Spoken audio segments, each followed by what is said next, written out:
Destruction is the best. Yeet. Yeet. Yeet. Yeet. It's not about the build, it's about the destruction. Yeetus deletus. Yeet. Yeet. Yeetus deletus. Yeet. Yeet. Yeetus deletus. Yeetus deletus. Yeetus deletus. Yeet. Yeet. Yeetus deletus. Yeet. Yeet. Harekamest Johnny 11 has redeemed first. The underscore Dizzy 3 is here.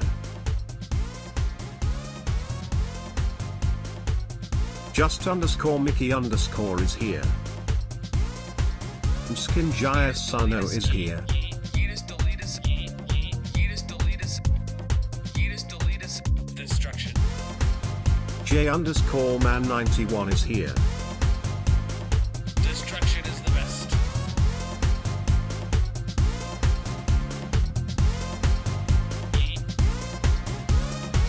I can hold this mouse better than anyone could hold this mouse.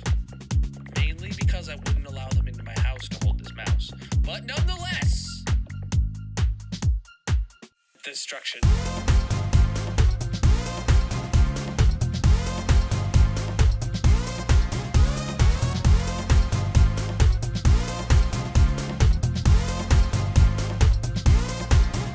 Silent underscore Jesse I is here. Yeetus deletus. Yeetus deletus.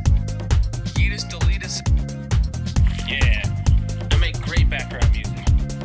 Wait, I'm music? Yeah, I'm music. We'll go with that. Ash Rain music, bruh. What's up, everybody? Welcome in, everybody. How you doing, everybody? I said everybody a few times, everybody. Johnny, GG Redeeming first. What's up, Dizzy, Mickey, Mrs. Ken, J-Man, and Silent? Welcome in, everybody, across all the platforms. How are you doing today, my dudes? Let me just click a few buttons here and stuff. And things and stuff. All right, we're good. Today, we're back in the hardcore world. We're going to be doing a sidetrack. This is probably going to be a several stream long sidetrack that we're just starting today. So, I hope you guys are all ready for this. It is going to be a pumpkin farm, melon farm, and jack-o'-lantern farm, all with all the auto craftings that we can do and all that kind of stuff. I will create this farm. That's true. I need to clean my glasses. They seem incredibly dirty. How's everybody doing? Yeah, we need to update the project and the sidetrack commands if we have any mods in. Chat, yesterday did I go over what I discovered about my Minecraft backups?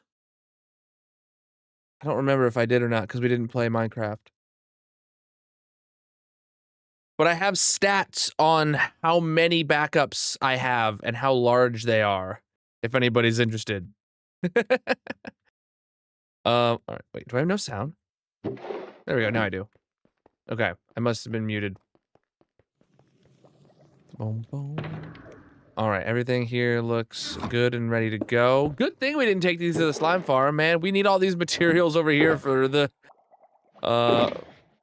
pumpkin farm. All right. All right. Well, maybe I'll go into it later. First, we got to figure out where, oh, where do we want a pumpkin and a melon farm? This is going to be the kind of farm that is tall and skinny. Hold on. Let's go up here. It is a plant-based farm, so the green biome makes sense. It's not going to have any explosions, so the black biome is out of the question.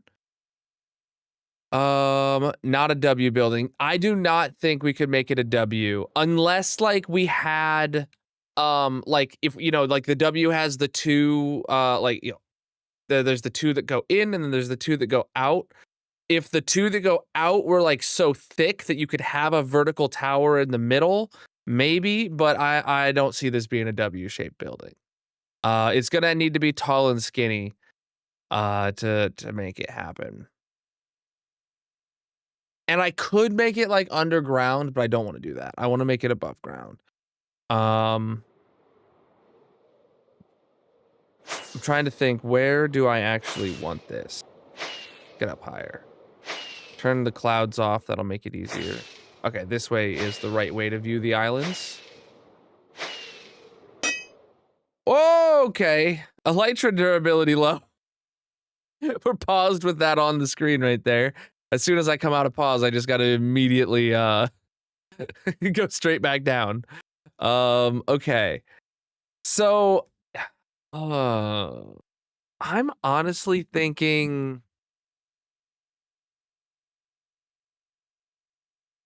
like north side of the blue biome, maybe?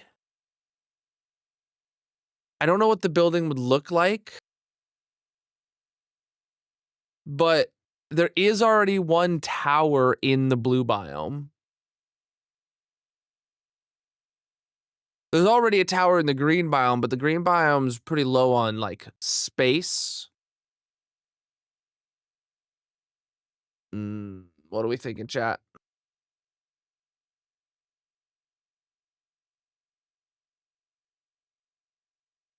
I don't have many ideas for what the building should even look like yet, though. I mean, we could do another like skyscraper. This is gonna have 3 towers inside of it, and then we're gonna build like one building around it.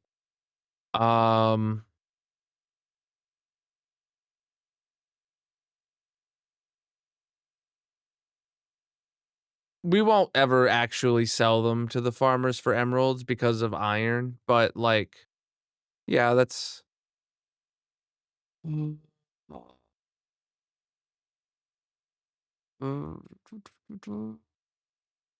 Fudge.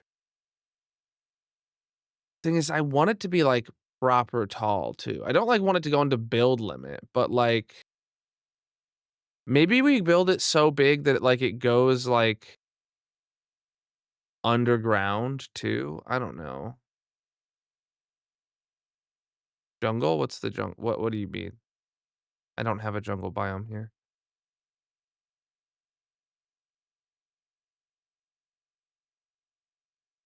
Green was my first thought, but it's like running low on land. And if we're building another like tower, it's gonna have to be big if we want it next to the 500 club and not seem like wrong. If you put it in the blue, I can make it look like a lighthouse. Yo! A big old lighthouse like right up on the peninsula out there.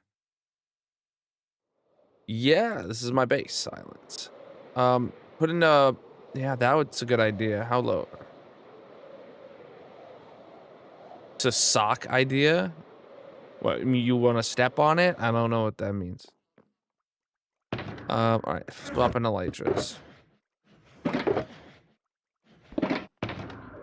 All right. So if we build a lighthouse, like all the way up north, like we're talking like here, right? Lighthouse. There's literally a boat right here. That makes perfect sense.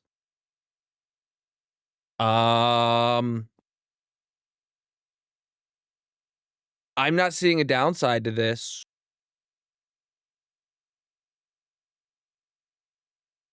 I love it. That's a great idea. 10 out of 10. All right. Let's figure out, let's go grab the redstone materials. We'll build the farm and then we'll come up with a lighthouse design afterwards. Chat, I am going to need lighthouse inspiration. I don't think I'm going to be able to freehand particularly a good lighthouse. So if anybody has a lighthouse build of their own or has anything, they want to show, I recommend, putting a picture of it in the Discord maybe, and I'll take a look at it and I'll get some inspiration for this build by the time we get around to the build itself.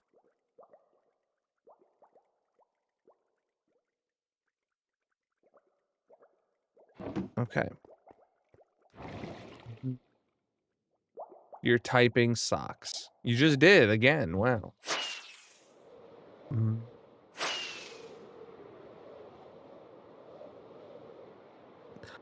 I obvious like yeah, a white and a red lighthouse is obviously the like classic lighthouse look, right? But I also don't want it to look like you said old school. I don't want it to look like it was built in 2000, 10. Like, it's got to have depth to it. It's got to have detail work to it, all that kind of stuff. You know what I'm saying?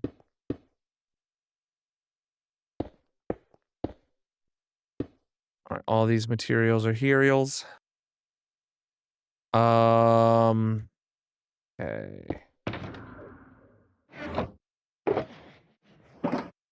Bed. If we're building it out here, chat, I think I should honestly just yeet this. I should just clear off the pink and the rock, like clear off this coral, clear off this rock, and just we'll do a lot of decorations around the base of the lighthouse. So, and we're just gonna rip out everything that is here. Oh my god, I completely forgot about how we did these. I forgot there was. Oh no, getting rid of this is gonna be a pain, man. That's gonna take a lot of buckets if we don't want to flood the ground. Well, even if we did want to flood the ground, it's still gonna take a lot of buckets. Oh my god. How did I forget that we had waterlogged mangrove roots inside?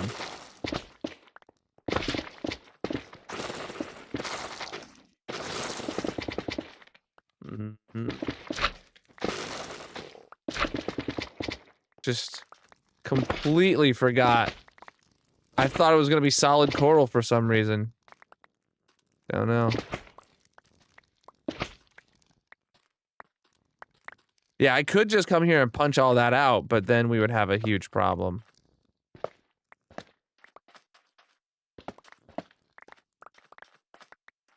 Oh right, yeah, I didn't upgrade that to say May. Good call. I'll do that in a minute. What's up?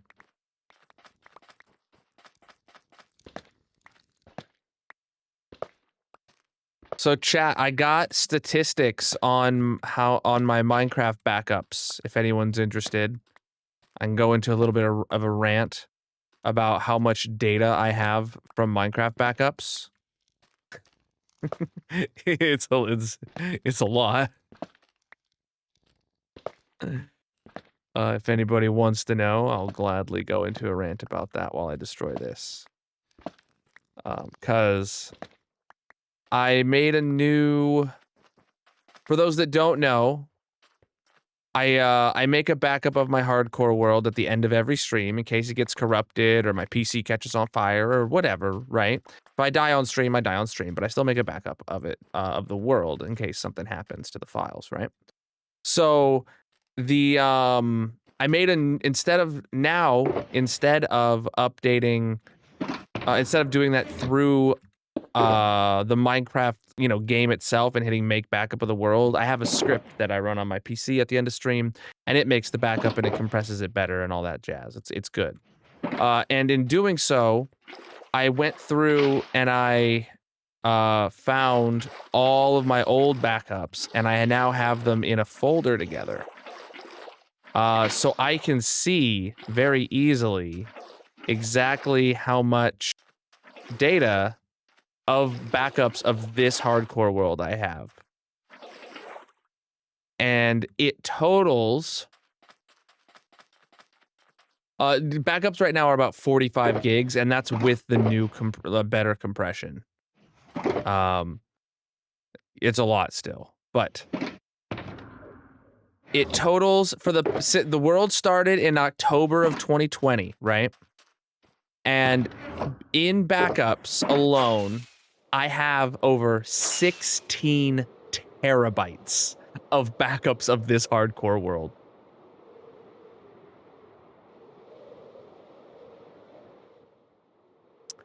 and it's absolutely hilarious to see because I have it sorted into folders by year, by month, and by version. So 2020, the entire year, backups accumulated 22 gigabytes. And then 2021, backups accumulated 800 something gigabytes. And then 2022, it was like 2 point something terabytes. And 2020, oh wait, I don't need the blank ones. I just wanted the blue one because I knew I had a blue one. 2023 was like 4 terabytes. 2024 was like 6.6 terabytes. And so far for 2025 is already 2.2 or 2.3 terabytes of backups. And the reason I have them all is because I've been too lazy to figure out a proper like pruning strategy. Like, you know, which ones do it, how many do I keep, which ones do I keep, et cetera, et cetera, et cetera, right? So now it reached a critical mass to the point where now I'm dealing with that problem by doing this. So I organized them all. So there is a folder for every year. There's a folder for every year. And then inside of each folder for every year is a folder for every month of the year. And inside of the folder for every month is a folder for the version that the backup was made in. So, you know, if I'm playing on if I was playing on 1.17 at the start of April or whatever, and then I updated to 1.17.1 in the middle of April, there would be a folder for each version inside of the month that I played. Most months there's only one version inside of it now. And then so then all the backups from on that version within that month, within that year are inside of a single folder. So now I can get a script that'll automate and say only keep the last backup of each folder. So that way it'll keep the last backup of every month and it'll keep the last backup of every version. So that way I have historical archives, but only one per month per version. And it will be much, much, much more manageable. If that makes sense. It was fairly easy to get everything into those folders, except for everything like 2021 and prior. Before I released a Colonel mod pack officially, like on CurseForge,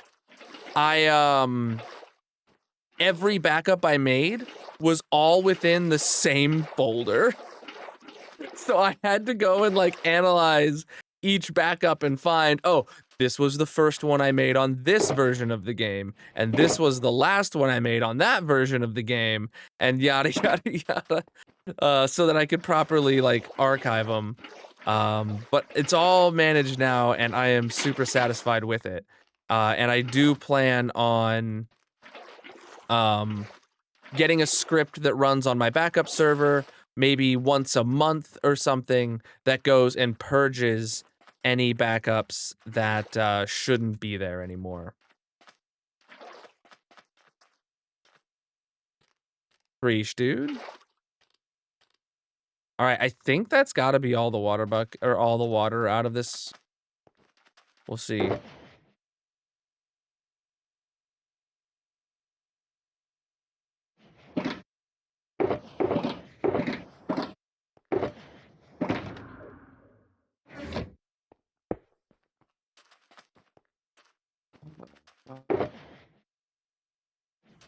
You know what? I will keep a stack of buckets on me, just holding right click as I do all this in case I encounter a new one.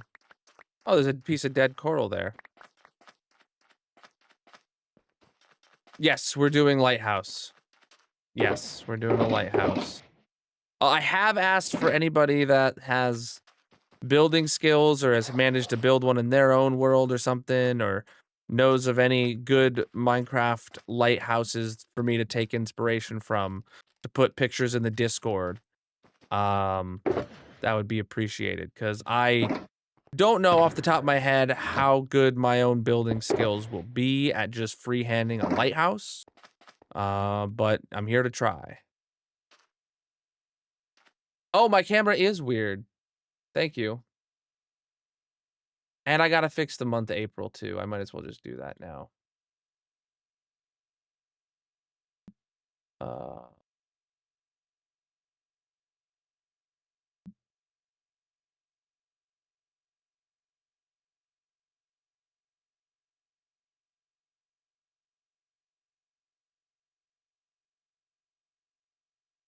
okay. Now it says May.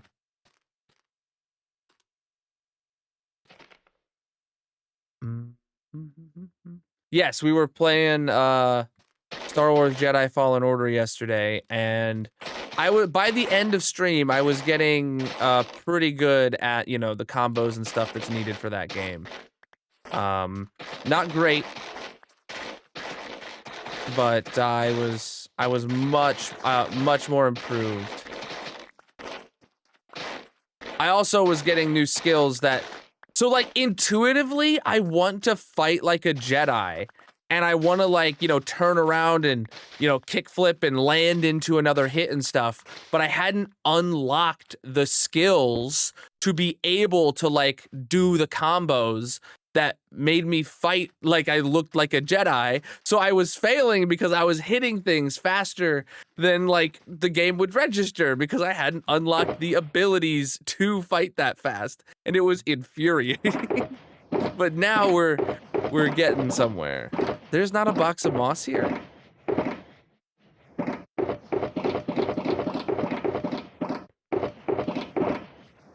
There is not a box of moss here.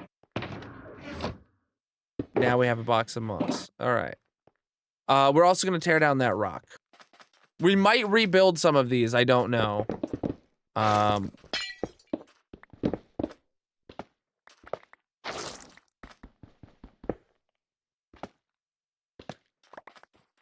right. Everything else is in the ground terrain. That is fine. Yes, I'm 100% planning on including a functioning, what's the word? A functioning light that spins around the top.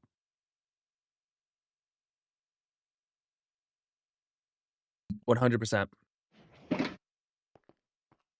Maybe that light, like, only turns on while the farm is active.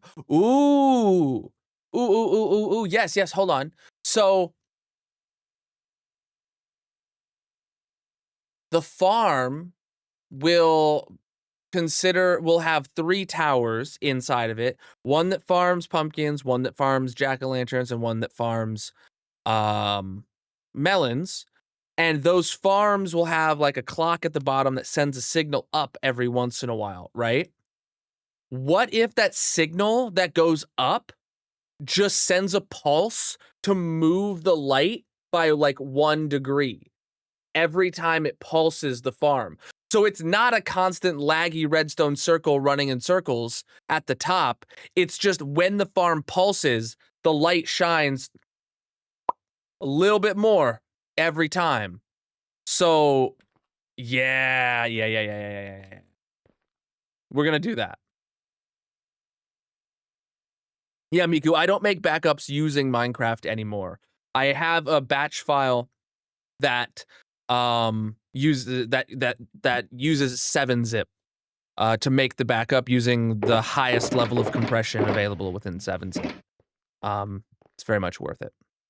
So, chat, to use this farm, or to build this farm, all I'm going to do is I'm going to go to season 1, and I'm going to go look at what I built in season 1, because that's all I need.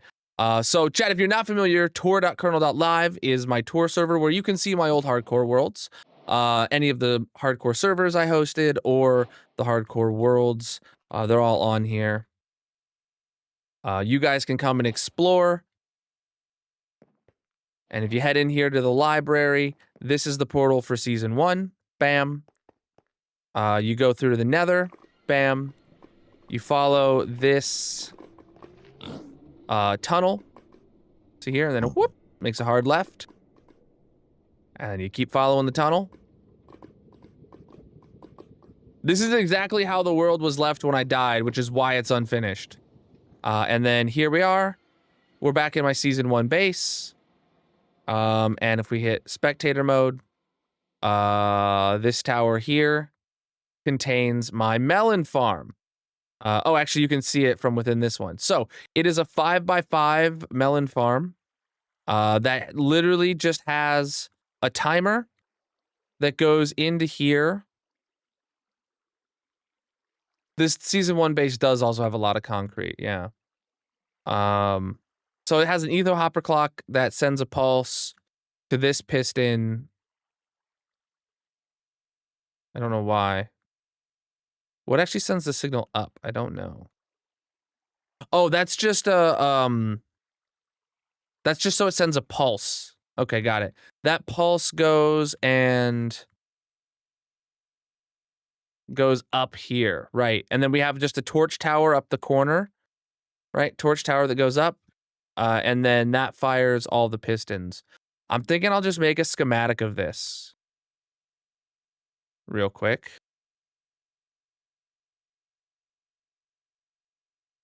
So area editor, move to player. We'll call this season 1 melon. All right.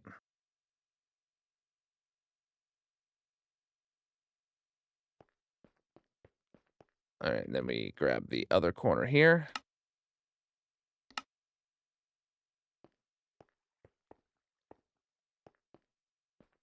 Yeah, I don't know what all of this is about here at the bottom. All I know is we need to send a single pulse up this tower. Not a long signal, but a single pulse up that tower is all we got to do. And I will handle it from there. And that's it. So, area editor, save schematic. And let's get back to the hardcore world. Chat, and that is one of the reasons that I have the tour server and have my season 1 world on it that way. Because it makes it incredibly easy to go just check something. If I had stuck to having no world download like I want and no tour server, if I stuck with no world download and not had done the tour server, going and checking season 1 would be like ridiculously hard. You know? It'd be a lot of effort. All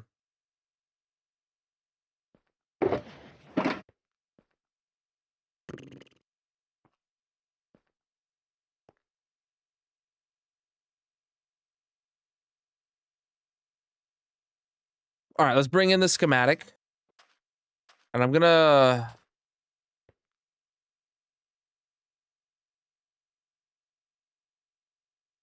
load schematic. Season 1 melon.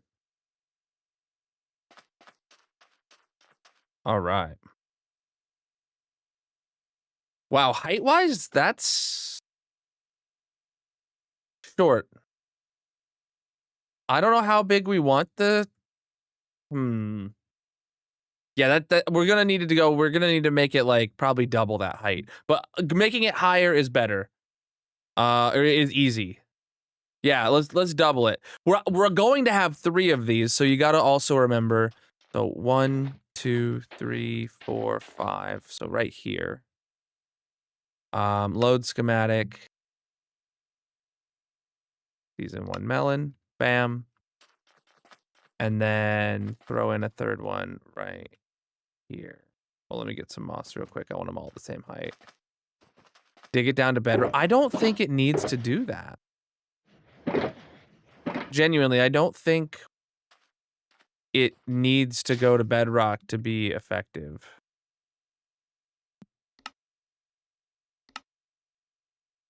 Season 1 melon. Here we go. Okay, so if the thickness of the lighthouse has to be able to house that in it, chat. So I mean, actually, I could kind of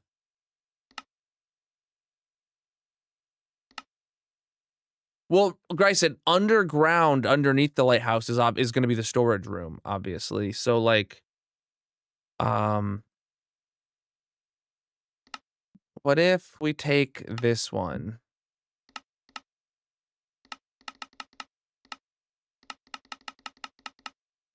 And we move it like that. So then the lighthouse only has to surround that. It's a smaller footprint of a lighthouse. And then we can obviously double it in height. Yeah, I think that'll be the move.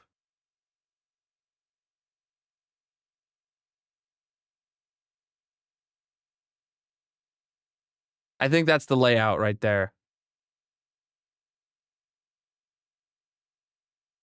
You building a lighthouse or just a tower light? It's going to have a lighthouse build around it. We're going to build the thing. So one of them's going to be melons, one of them's going to be pumpkins, and one of them's going to be a modified version that shears them and makes jack-o'-lanterns automatically. And they're all going to be inside of a building that looks like a lighthouse. And on top, we talked about just a minute ago, it's going to have a functioning lighthouse light on top that spins around using redstone. But it's not going to be a clock that constantly spins it. Every time the farm is triggered by the timer at the bottom, one of these three is going to send a pulse up to the top and tell the light to move over by a single pixel. So it's going to be a slowly turning light, like once every couple minutes, which is going to be really cool.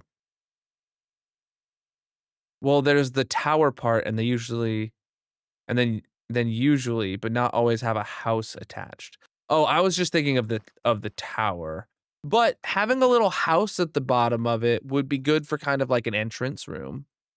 I've openly asked for suggestions and inspiration because I'm not going to build a good lighthouse if I just freehand it. So if there's any pictures or anything anyone wants to put in the Discord to help me make this look as good as it can, I will gladly accept that. It's not even going to be today probably. Actually, the next hardcore stream will probably be when I start the lighthouse build itself. Pinterest ideas, sure. Of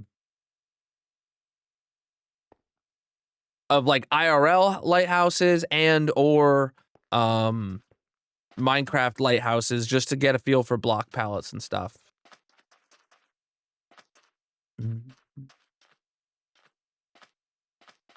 Okay. I'm obviously not going to be building it out of smooth stone.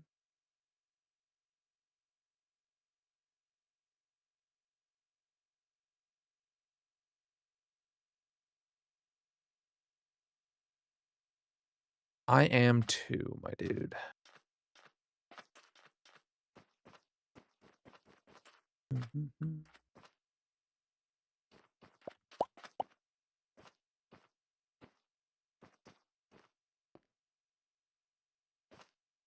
Yeah, that's fine.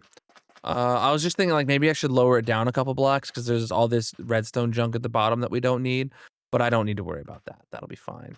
Having it at this height and up will be fine. It'll be fine. It'll be fine, chat. Okay.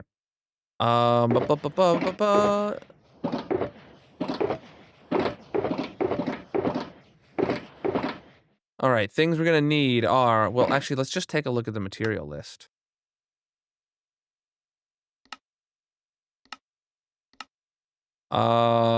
Smooth stone, dirt, okay, torches, pistons, dust, hoppers, droppers, repeaters. Okay.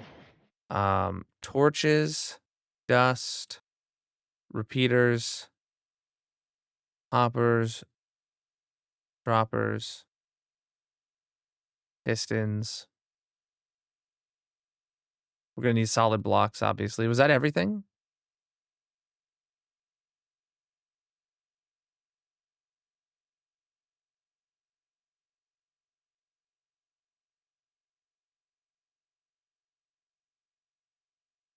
Okay, I think that's everything. Oh, I'll keep torches on me too.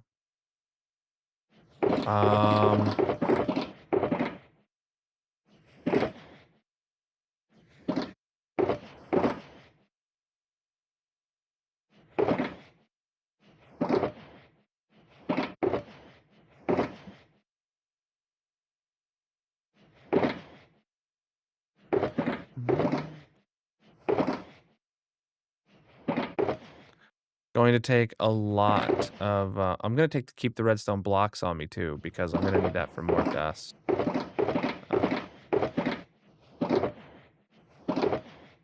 Yeah. Okay. We're going to start with, one of these. Okay, so this is where the signal will come in.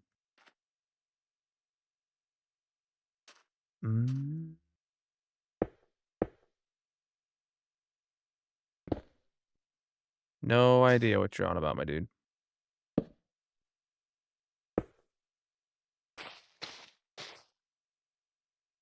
All right. Let's get to a single layer. Wait, where is it at? Configuration menu, render layers, single layer set here. All right, bring it down to here. And boom. I need dirt. That's what I was just remember. Yeah, dirt was like the other main material we're missing. Duh. Let's go get a whole shulker box of dirt, I guess. We'll make that work. Well, the seeds, yeah, we can grab seeds too, I guess. We're gonna need a bunch of melon and a bunch of pumpkin seeds, and we're gonna need a bunch of dirt.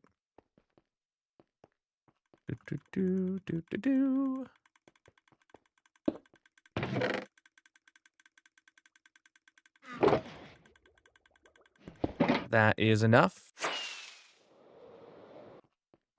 And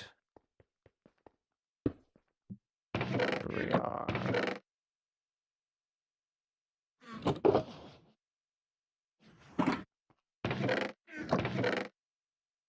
Wow, really low on melon seeds. It's a good thing we're gonna be auto-crafting those. Okay, okay.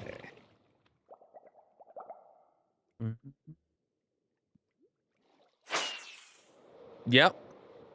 We are working on the pumpkin and melon farms now. Over here in the blue biome.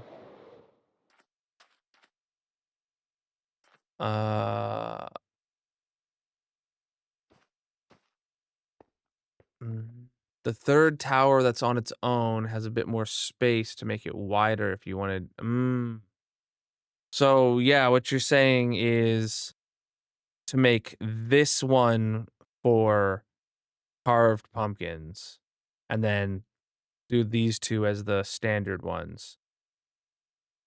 I was actually about to build this one on its own all the way up all by itself first, so that's a good call. I was thinking to have the two side by side, one be pumpkin, one be carved pumpkin, but you're right, this one has more room for activities if I need it. That's a good call. Where's the dirt that I brought? Oh, shoot, I left it over here.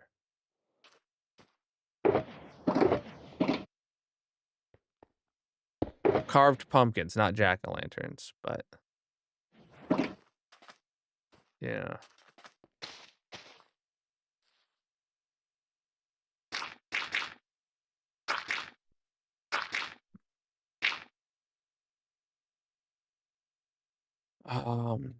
Okay, the question is do I even really need like all these other blocks around it? Preach, dude. Or were those just kind of there to make things look clean?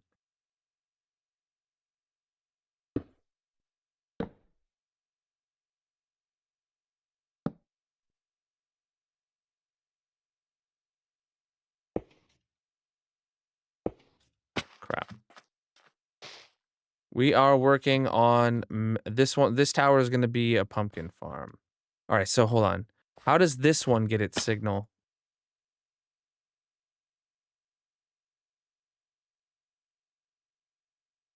Eh?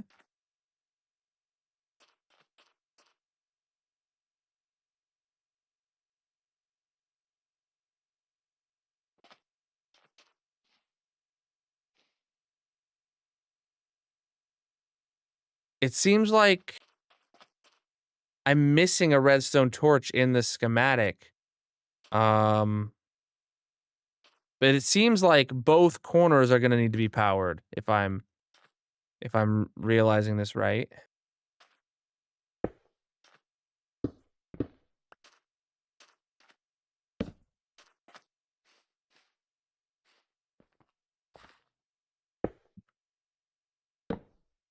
And then all other blocks would be meaningless. Those would be the only ones that truly matter.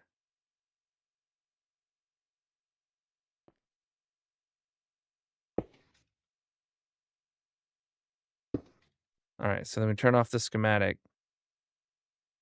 Yeah. And then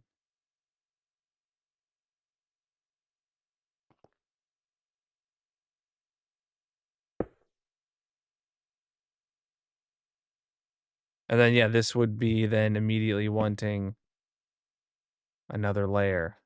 So what we actually need to do is have a temporary torch underneath those. Okay. So yeah.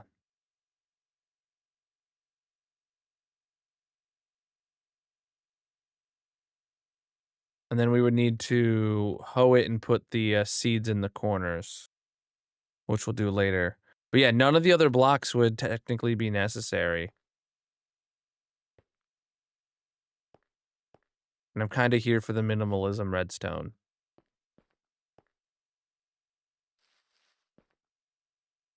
I mean, I could even use a different block to decorate. All right, but this one here, chat, is going to be the one that we modify to be different. Let's go build the other two. You can check out the Colonel mod pack linked in the bio below to see everything that I'm running.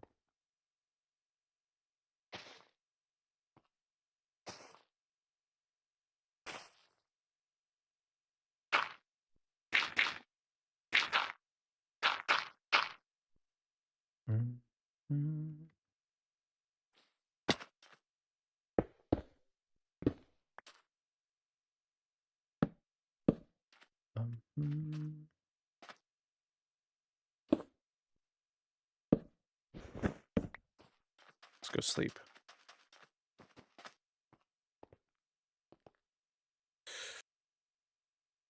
Wow. I'm just gonna build the bottom of all 3 towers right now.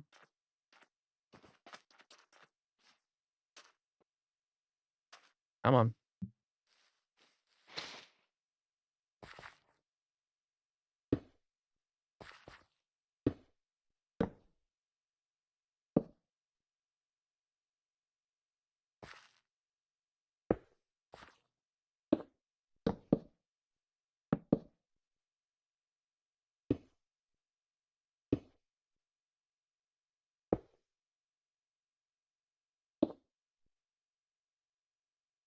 That's the bottom layer of this one.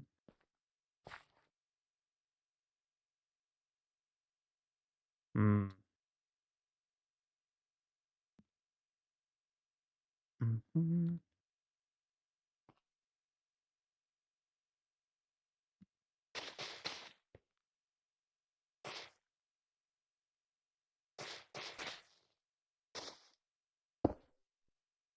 The dirt.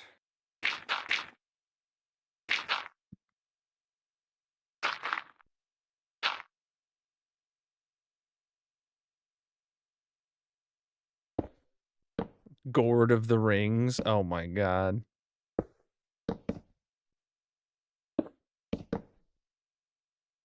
This is already so simple, chat, because I already know the pattern. It's all coming back to me. All right, yeah, that's the bottom built for all of these. Obviously, I don't have the underside of this one done yet, but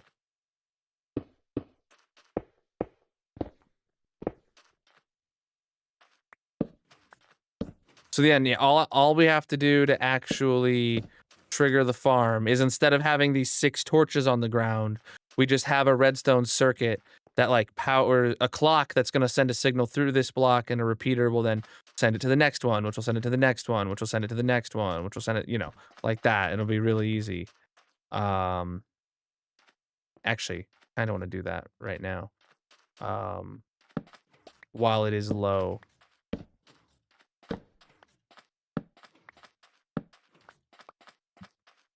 So let's say the signal is going to come into there. And then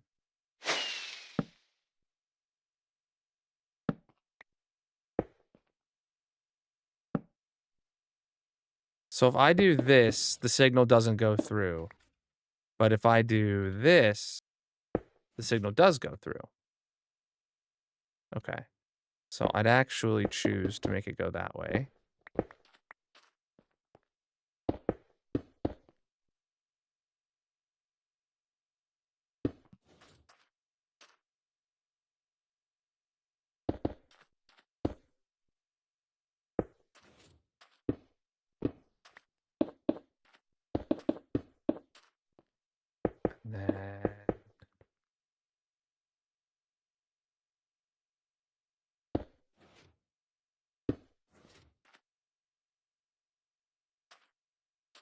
And then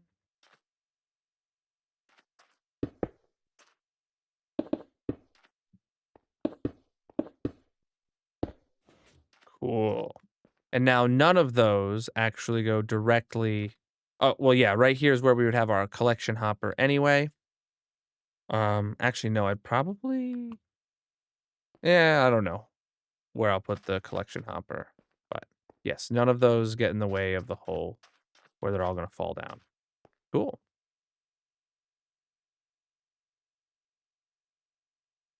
Would it make a difference powering them one after the other versus all at once? I think each tower needs to be powered all at once, actually, now that I think about it. That's a good call. So I think each tower should get the pulse at the same time.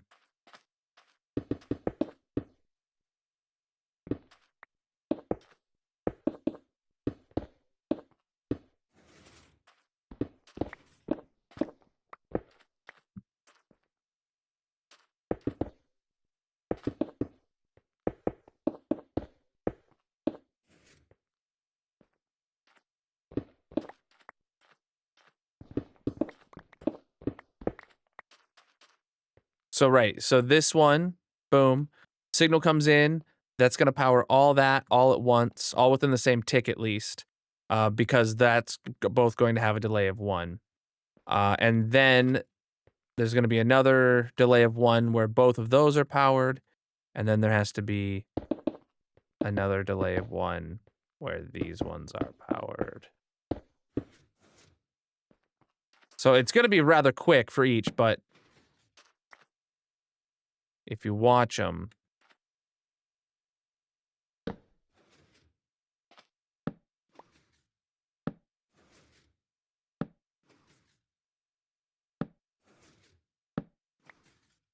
honestly, we could maybe do like 4 ticks on each. Yeah, 4 ticks makes a lot of sense to me.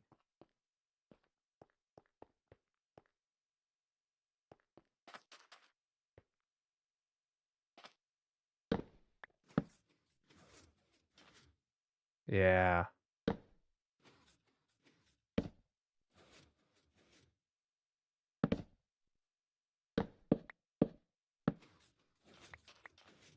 Okay.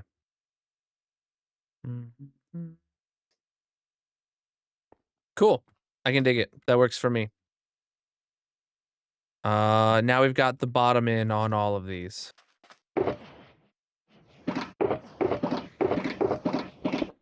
All of those are literally just full buckets.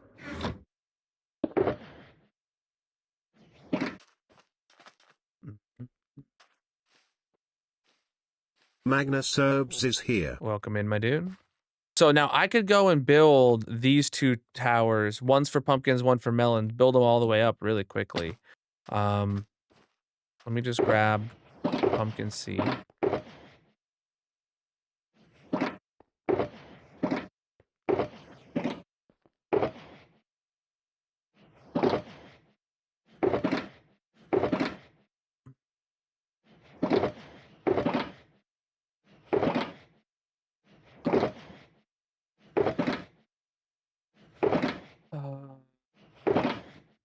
Okay.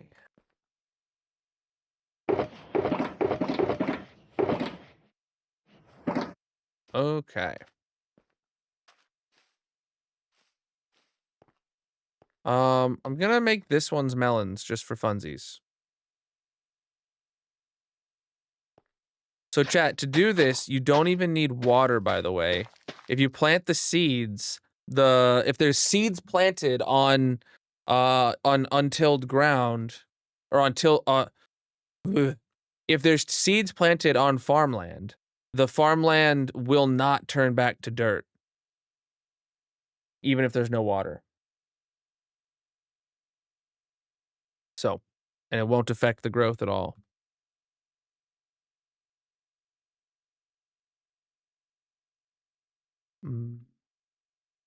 I mean, I might bone meal them, but like,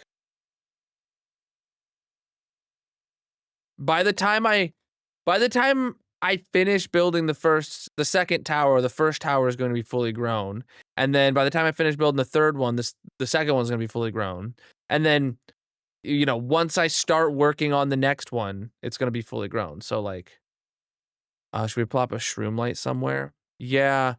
So what you can see on the old ones, I had like this full ring around them, and then I had a torch placed in the corner on either side. What I'm thinking we should do is just use a shroom light for like this block that the redstone goes through.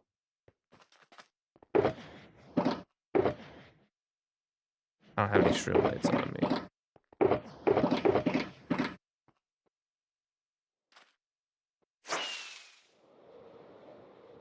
Oh, chat.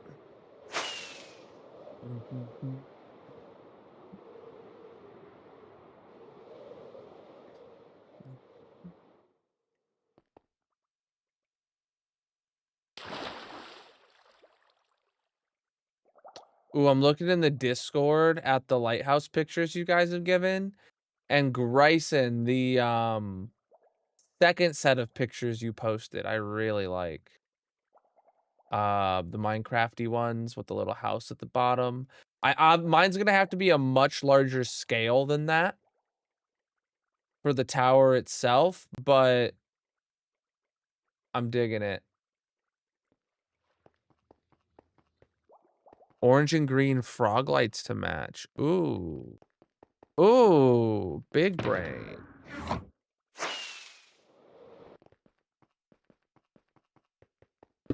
Well, there's green, and then there's yellow. Not orange, but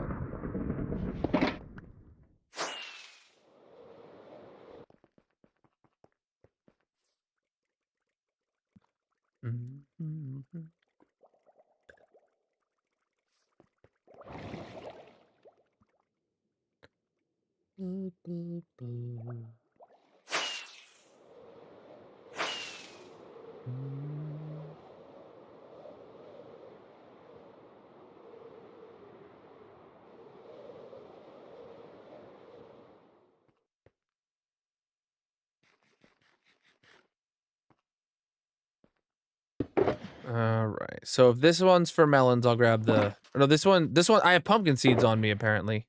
Oh, I thought I grabbed melon seeds. All right. Ochre frog lights then.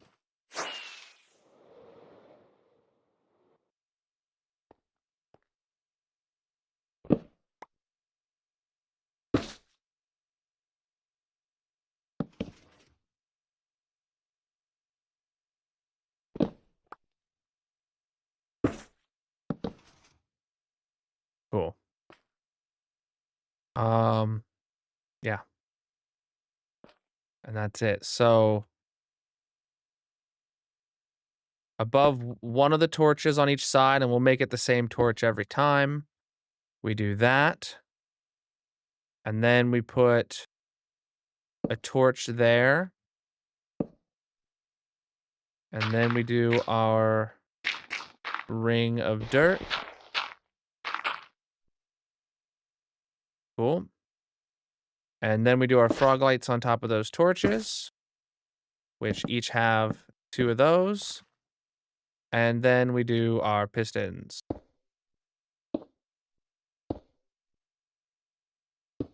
And that was another layer.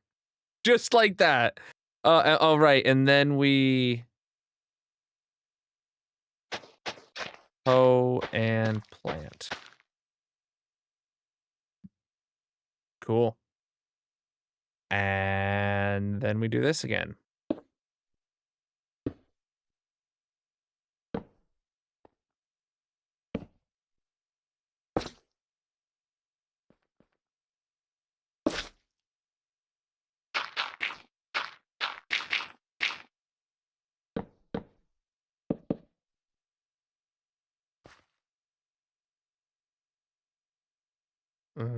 Pistons.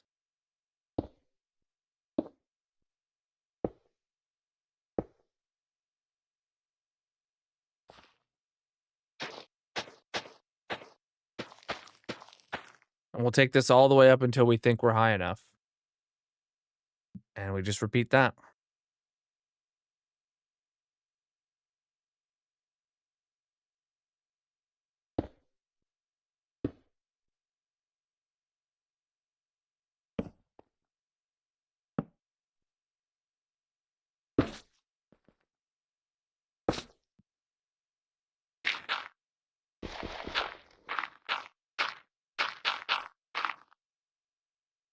All right.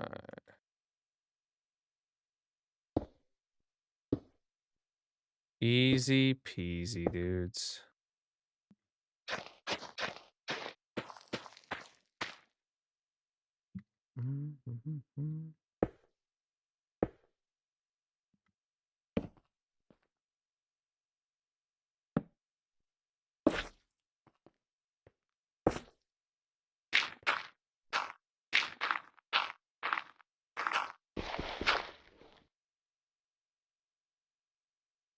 Oh, I'm almost out of dirt, apparently.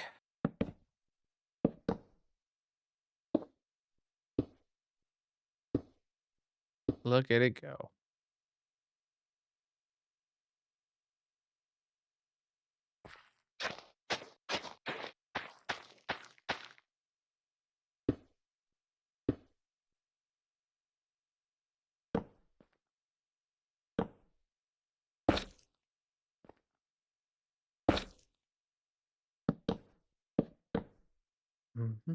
Oh. And we're out of dirt. All right, more, please. Yeah, the sidetrack command does need updated. That's for sure.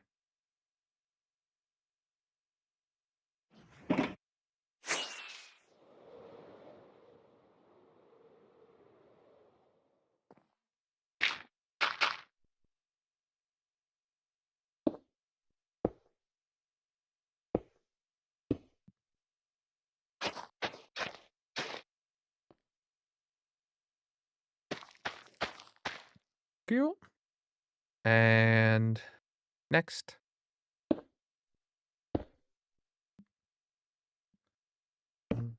Oh, that's wrong.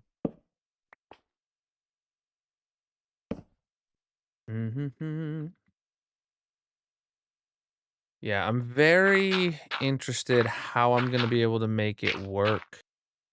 Adding in dispensers and shears for one of these to automatically make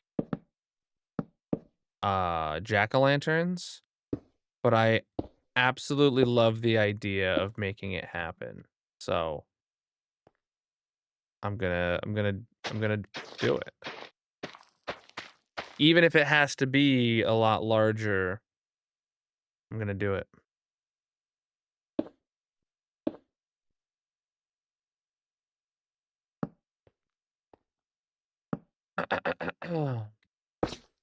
And because of the layout we chose, it'll actually be all right if it does end up needing to be larger.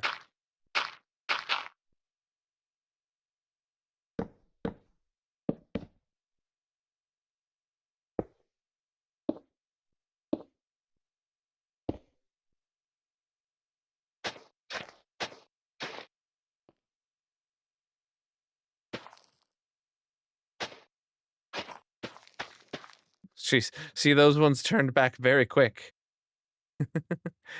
They will turn back, but not if there's a plant on top of them.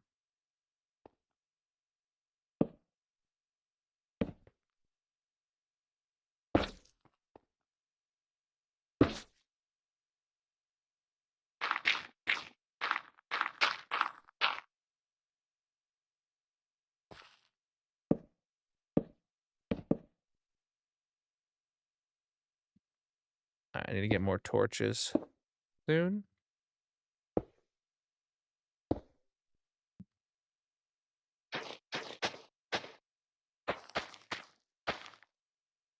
Hey.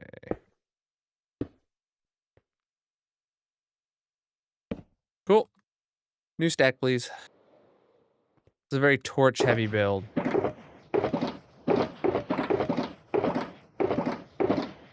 Grab a full stack.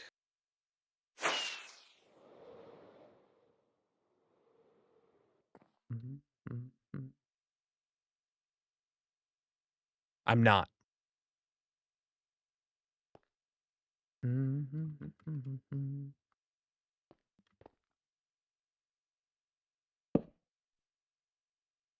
As long as you put the seed down, the farmland stays farmland. And that's all that matters.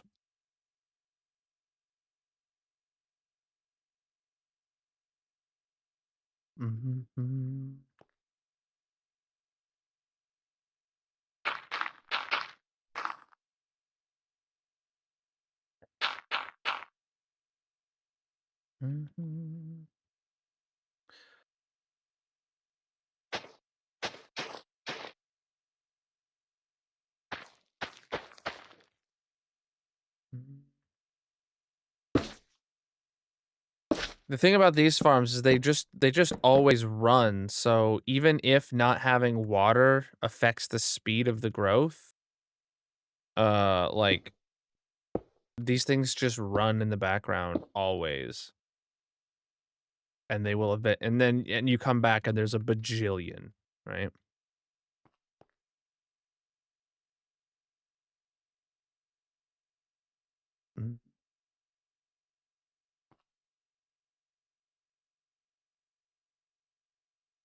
Okay.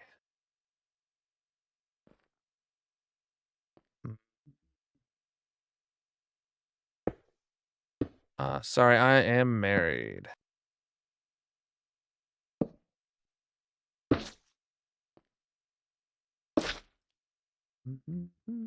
Oh shoot, I forgot the dirt. This one here is a pumpkin farm.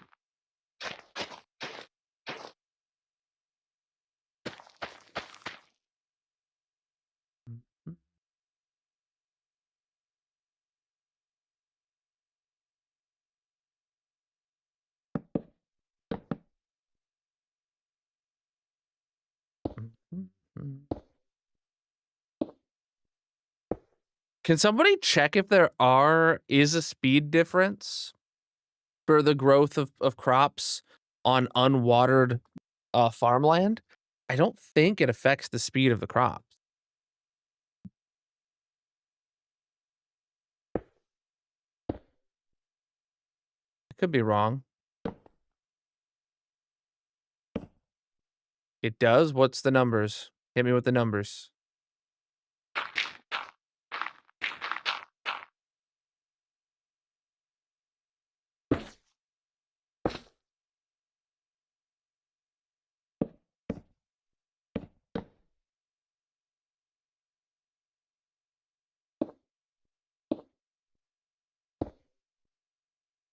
Because I could add water to this fairly simply.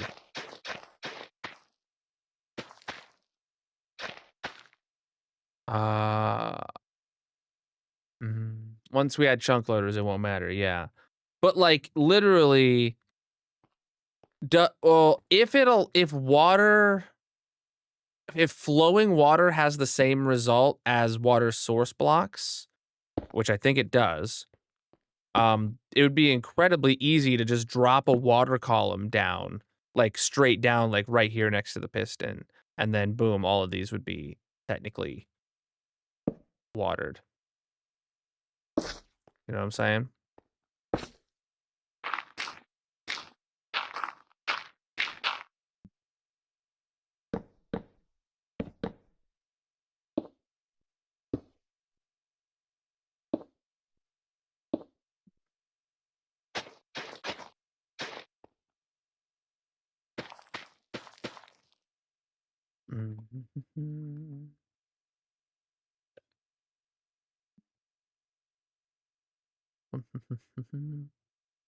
Or waterlogged mangrove roots or something like that. Then I'd have to do it like on every layer. I'm talking about just like putting a single water source block at the top and letting it flow straight down, like right here or something. Super simple.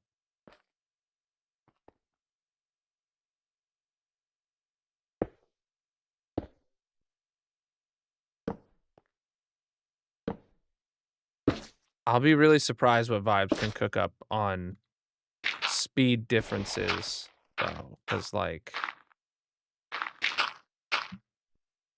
I'm not 100% sure on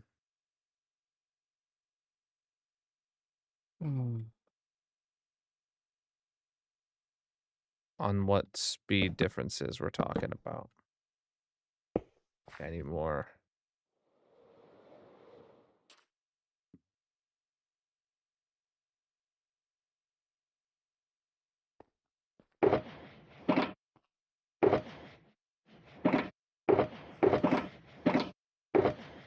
What am I here for? Pistons.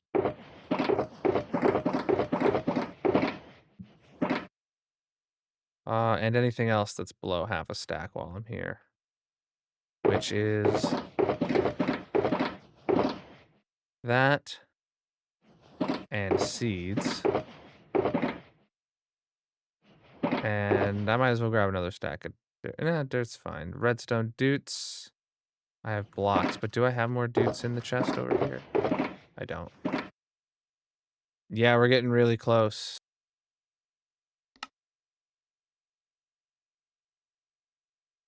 Mm-hmm. All right, back up there. Mm-hmm.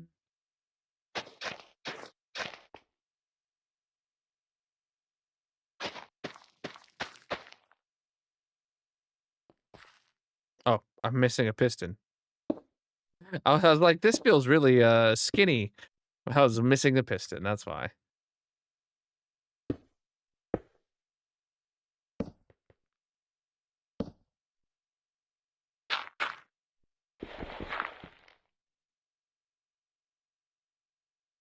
Haven't found any numbers. Oh, and hydrated, it's only 5.5% faster with this setup. What does that mean? What do you mean with this setup? What are the variables?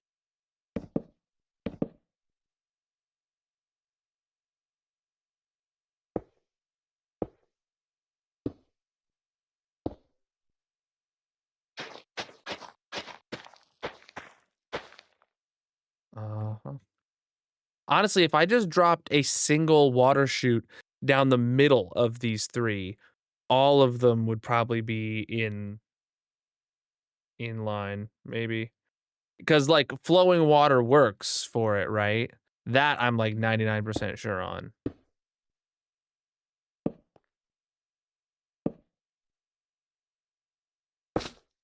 So chart for melons and pumpkins. This setup means surrounding farmland and available spaces to grow. Would the melons float up the water or down? If it was all water sources, they would float up to the top. If it's a single water source at the top and it's just flowing water down, they would go down. So if you're talking about like dropping it straight down the middle, they would go down, I do believe.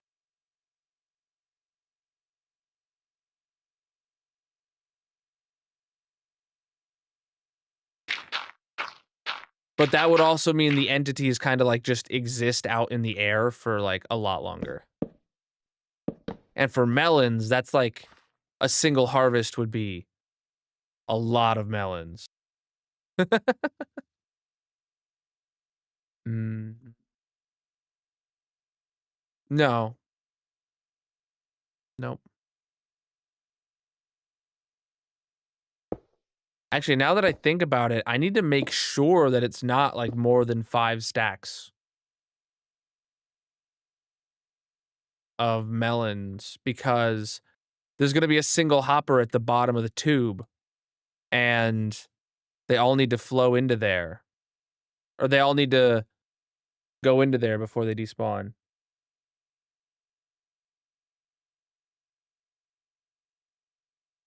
Yeah, for melons specifically, we need to make sure it's not so fast that it overloads the speed of a hopper.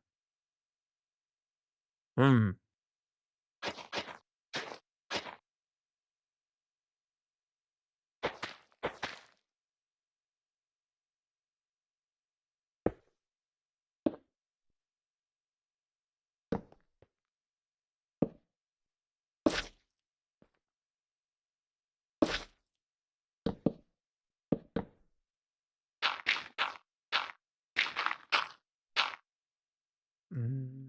I could, but I don't really want to.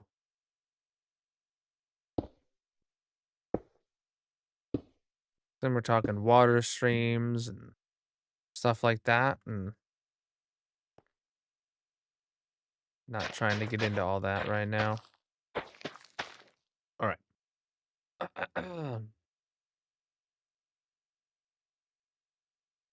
All right. Keep it going. Oh wow, we're not even as tall as we were for the last world yet. Jeez. I don't know how high I want it to go, actually, now that I'm up here with it. This feels pretty dang high.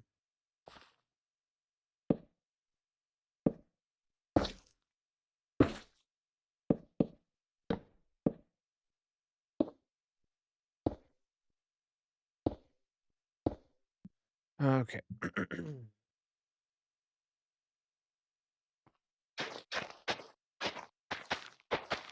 There we go.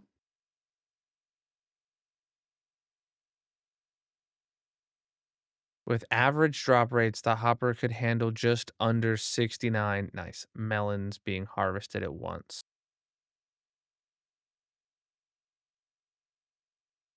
Well, okay, let's make that 64 because it's an easily divisible number. We have 4 growing spaces on each floor. Um,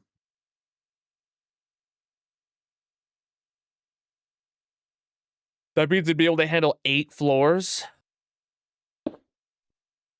and it's already way above that. Was the one in my season 1 world just horribly inefficient? Or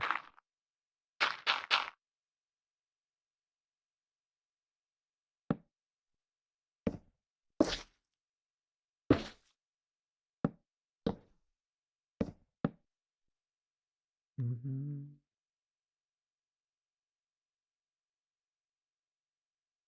Oh, 16. You're right. How many floors is this? More than 16. 1, 2, 3, 4, 5, 6, 7, 8, 9, 10, 11, 12, 13, 14, 15, 16, 17, 18, 19. We're at 19 floors. And basically we had 20 floors. Well, yeah, if you think about it, because this corner, if this corner and this corner both grow into this side, you won't get 4 from every floor every time. You'll get like 2 or 3 from every floor every time. So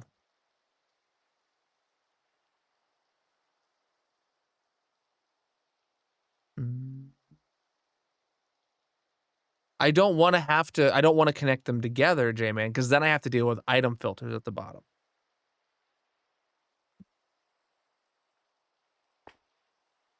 One of these is going to produce melons, another one's going to produce pumpkins, and the last one is going to be a special one that produces jack-o'-lanterns. And I it's raining. It's funny. Yeah, let's do the next. Let's build it up to 20. Maybe this is a good enough height. I don't know.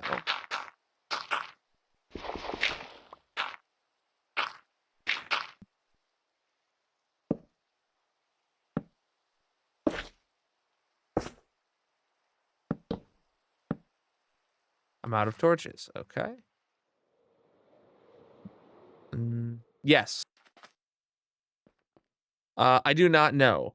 But a stem cannot be attached to more than one melon, but a melon can be attached to multiple stem. Like, so if, all right, so let's imagine we have, well, we don't have to imagine. We can just stay. If we have these 4, right? And this one grows a melon here. When it grows, this one here will automatically attach itself to the melon. And then there will be 2 of these attached to the melon. Then this one could grow one right here, and it would attach to it. And then this one could grow one in either direction, and it would attach to it. So I think the maximum is 3 per floor, is that it could grow. If we're unlucky, it could grow 2.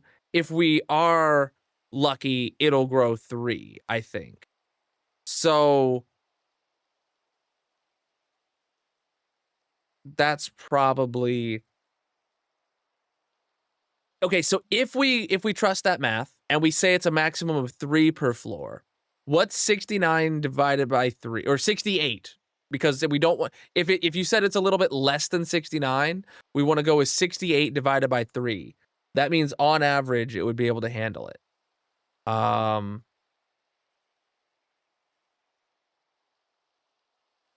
22 and a third floor, or 22 and 2/3 floors. So we can make it 22 floors tall. We're at 20 right now. We could make it 22 really easily.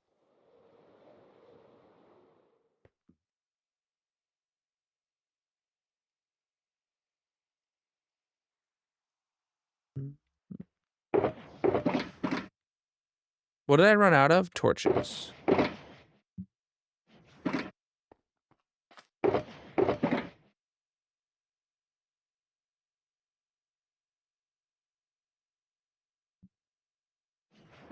Also need that. And I need frog lights. And otherwise I'm good.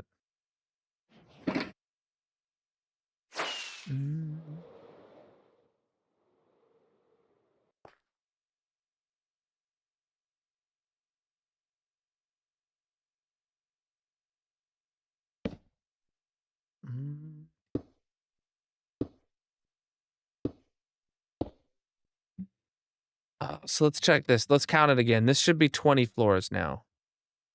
1, 2, 3, 4, 5, 6, 7, 8, 9, 10, 11, 12, 13, 14, 15, 16, 17, 18, 19, 20. Yeah, let's do 22. Honestly, it'll be slightly larger than season 1, so we can say that it is larger than season 1, more massive even. And it won't be so redonkulously tall that like it look like we'll be able to make the lighthouse build as tall as we need it to, but we won't be forced to make it like so tall that it looks unreasonable. With 22 floors, which I think is a good thing to have. So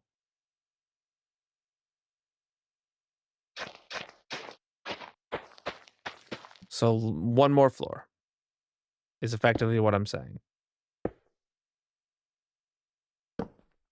I do like that we will technically be larger than season 1, but like not measurably. But I will be able to like say it is larger than season 1. I love that. Technically correct is the best kind of correct. Oh, I thought that was a lowercase p, and you were saying like lowercase p progress. It's like small progress. Oh, I thought I grabbed my water and was extremely surprised when I tasted this. Oh my god. It's CJ's birthday, dude.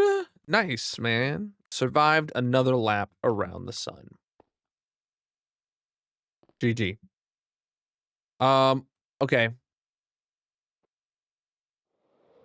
If it's 5.5% faster, I guess I have to put if the difference is putting a water source next to it makes it 5.5% faster. Like that's just a no-brainer.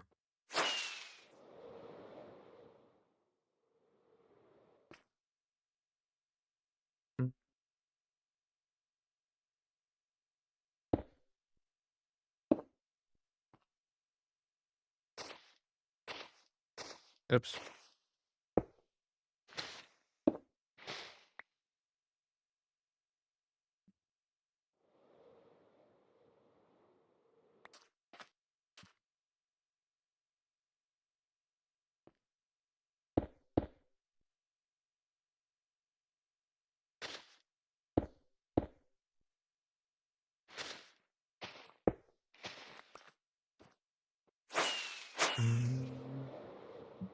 We're not putting water there.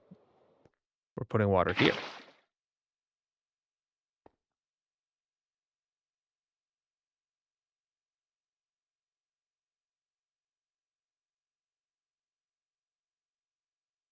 Yep, and that one's yeah, okay, and that one shows it's there we go. Yep. Okay, I see a whole bunch of them turning, and that one did too. Cool. Big brain. So we'll just do that in one corner of each of these floors. That'll hit the whole tower. Yep. Clean. We'll do one of those on each of the towers. Good. I didn't think that there was a difference in speed, but I'll take it. If 5.5% faster is 5.5%, you know. Mm-hmm. This is this is a classic build. I genuinely have no idea who designed it, but it's been around for 15 years just for a simple pumpkin farm.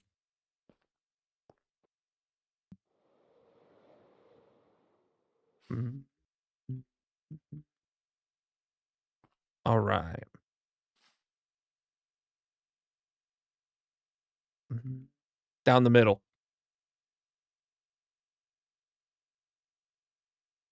All right, this one's gonna be melons. Let me go get my melon seeds.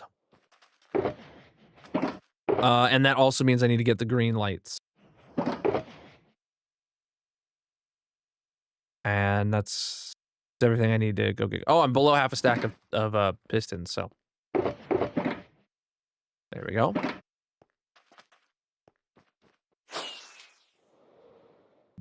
Mm-hmm.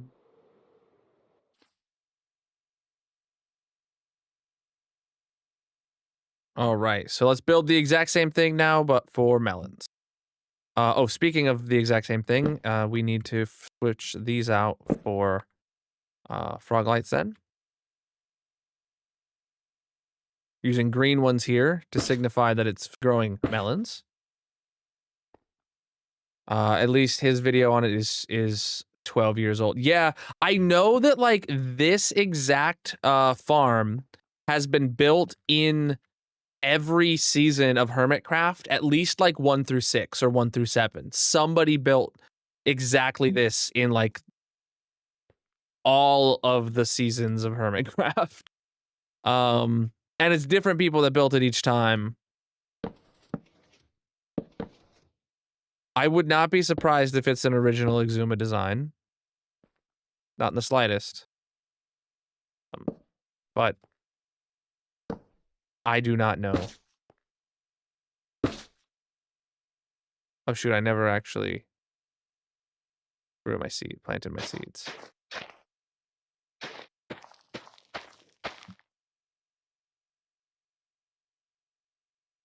Yeah, it works great to this day, exactly.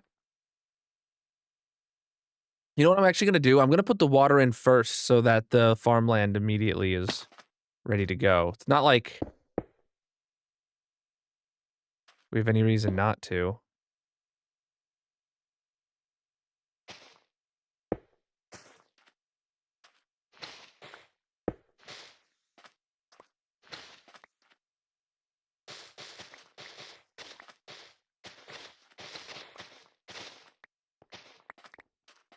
Okay.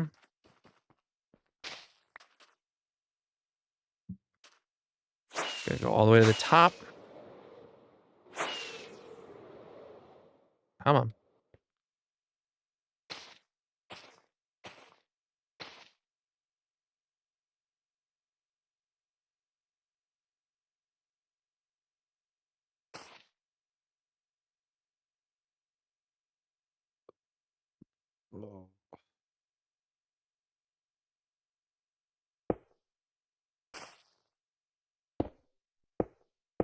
All right, did I line it up right, chat? I think I did.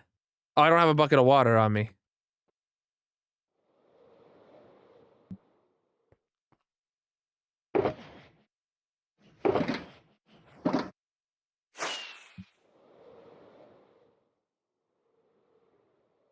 Mm. Yeah, I always think about things like reliability and lag first. Like minecarts are entities driving around my world endlessly. And it's just like, I'm not interested in that. Because if I don't, I'm playing 121.5 with like the latest up-to-date sodium and all the performance mods that I can get, and I'm getting 80, 85, 90 FPS right now with a 7950X. Like, my world's a bit much.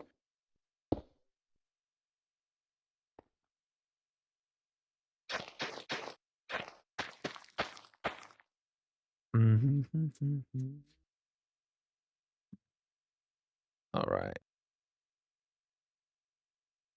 Nope. Minecraft does not rely on a GPU for anything performance-wise. And that's part of the problem.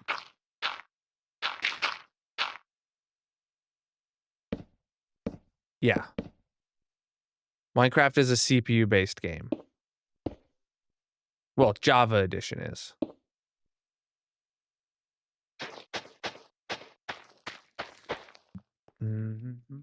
And that's why I bought a 7950X, the fastest processor in the world upon release. And I bought it right at release.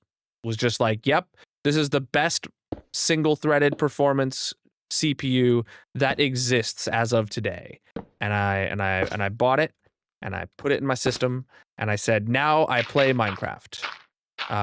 There is better processors now, but I don't have the budget for an upgrade to get, a couple more FPS, right? Yes, Minecraft is a single-threaded CPU-based game.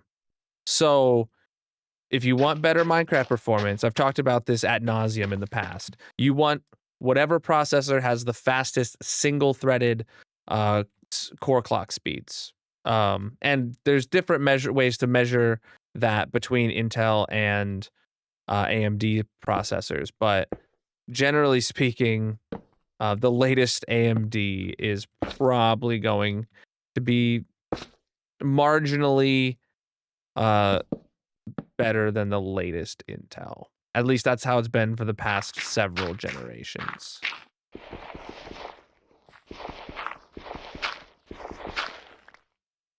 And I am a generation behind.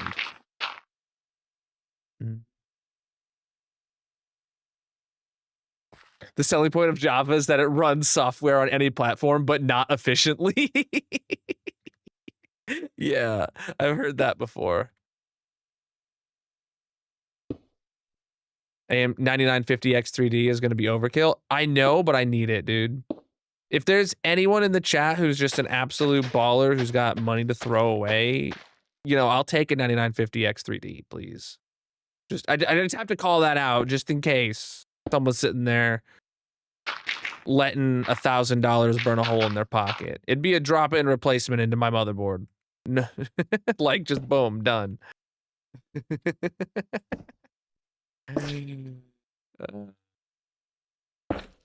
I'm sure they will work on a performance update one day.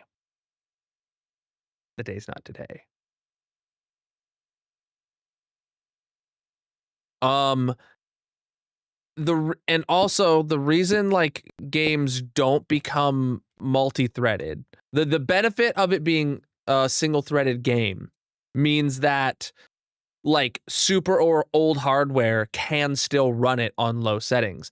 If you make your game like require four threads minimum or something, that means you need a 4-core processor or a dual core with 4 threads.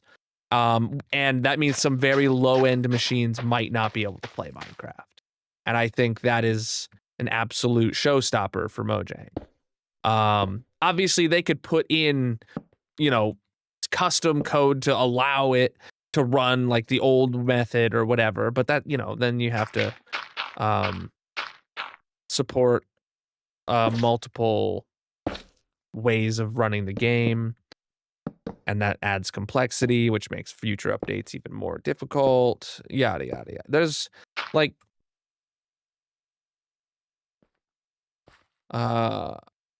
Gryson needs ones too. I see. Gryson needs it now. Yeah, I see how that's how you wrote the sentence. Gryson, you have a 9800X 3D, don't you? That's going to be like within a fraction of a percent the same performance of a 9950X 3D. Oh, you have a 9900X. Oh, okay. Yeah, the 3D will boost single-threaded performance, I believe. So I do think those are technically better by... I don't know if it's measurable or not, but I do believe they are technically better.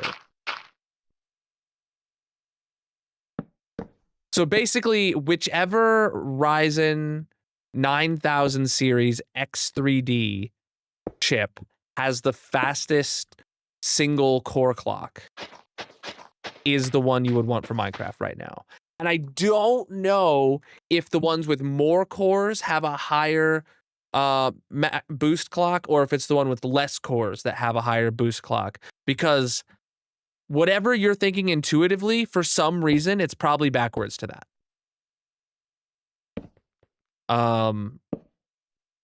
But it's really not that much better. Yeah, it's really not, but it is better, and that's the detail. Where it's like, if you're trying to get every single frame out of your machine. And if I was, I wouldn't be running a 7950X right now. You know, this is all in theory. If I were to be getting a new upgrade, graded CPU, I would make sure I get the absolute best one, but I'm not there.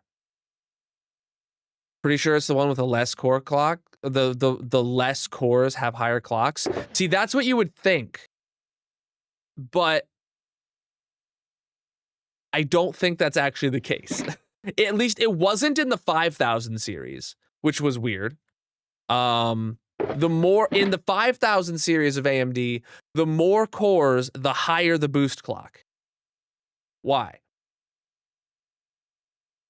So, Gryson, comparing a non-X3D to an X3D chip, the difference in core clock, the gigahertz, doesn't matter. The X3D chip's going to be faster.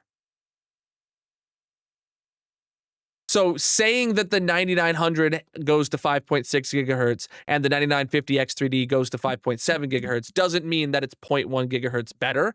It means that it goes 1.1 gigahertz faster while also being X3D, which makes it much faster.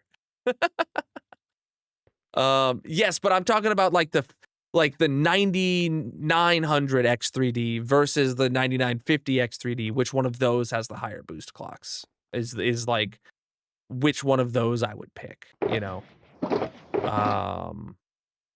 Yeah. But it is what it is. I'm not in the market for a CPU. I just found out, chat, that I'm gonna have to buy a new router and a new 2.5 gig networking switch for my rack. So disappointed. I mean, excited, but disappointed. I'm gonna have to buy a new router that has 2.5 gigabit ports and a new switch that has 2.5 gigabit. Cause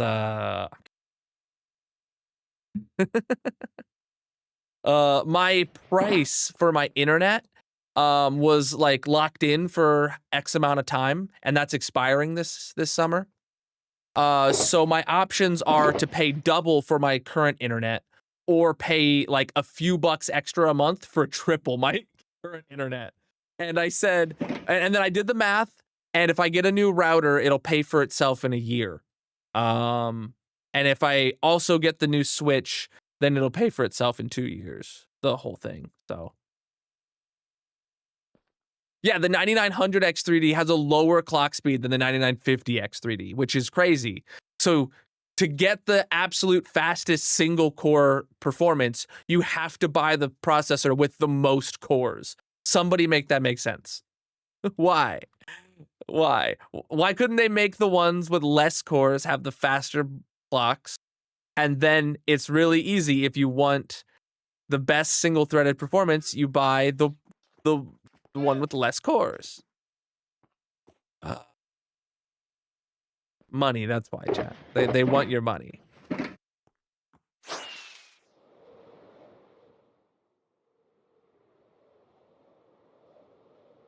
You're running 9700X and you don't see much of your old 7800 X3. You don't see much of what? Like, you're saying, like, you don't see an improvement, or you just don't see anyone using those anymore? But if you're saying you don't see much of an improvement, that's saying that, like, the 9700X is so much better than it is so much better than the 7900 or the 7700X, that it's as fast as the 7800 X3D, right? Because the 7800 X3D is the upgraded version of the 78 or of oh god, what am I? The 7800, right? So if you have the 9700 without X3D is as basically as fast as the 7800 X3D. That's because the 9000 series is a generation newer, and they're just faster inherently. So if you get the 9700 X3D, and then it would be another step faster. I don't know if that made sense. In my brain it did, but it came out as a bunch of gobbledygook.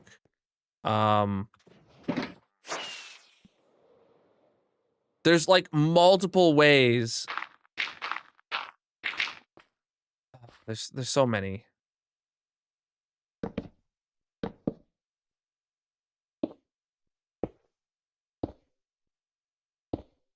It did make sense. Okay.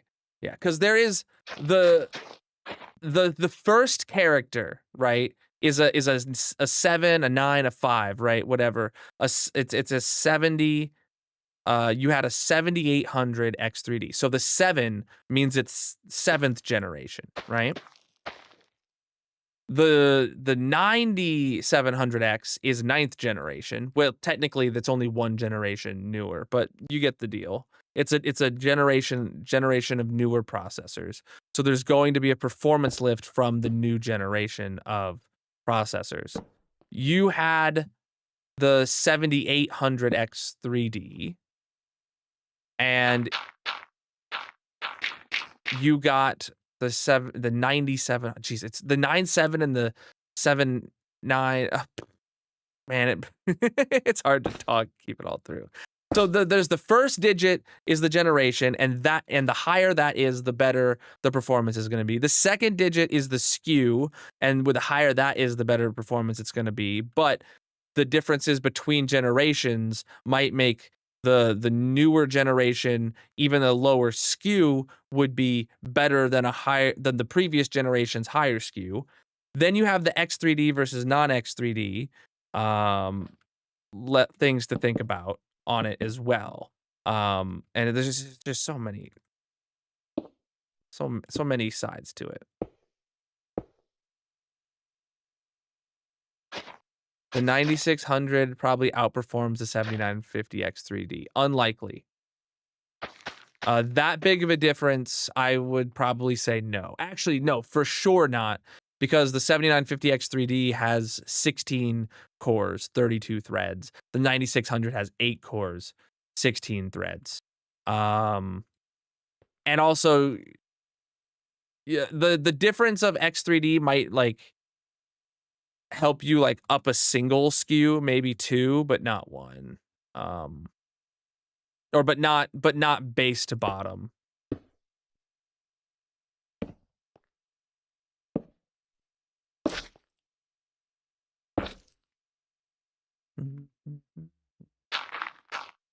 Or but not bottom to top comparisons like that. Depending on what you're measuring. Single core if you're measuring single core, it might be close, but the 7950 X3D probably, I don't know, I'd have to compare. Because you're going to a non-X3D on the 9600, so.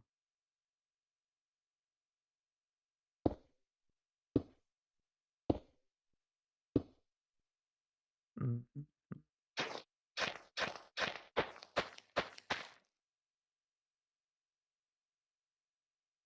Mm-hmm.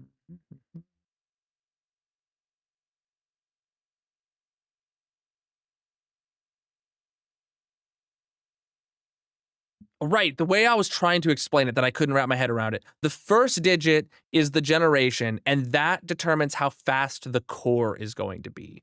Not the speed of the core, but how fast the core is going to be at a given speed. The second is the SKU, which determines how many cores you're going to have, and their base speed, right? And then the X3D means how fast the memory on the chip is. Yo, Doug with the raid. Welcome in. Oh, wrong way. Welcome in, Raiders. How was your stream? What were you up to today, my dudes? Absolutely massive of you stopping in.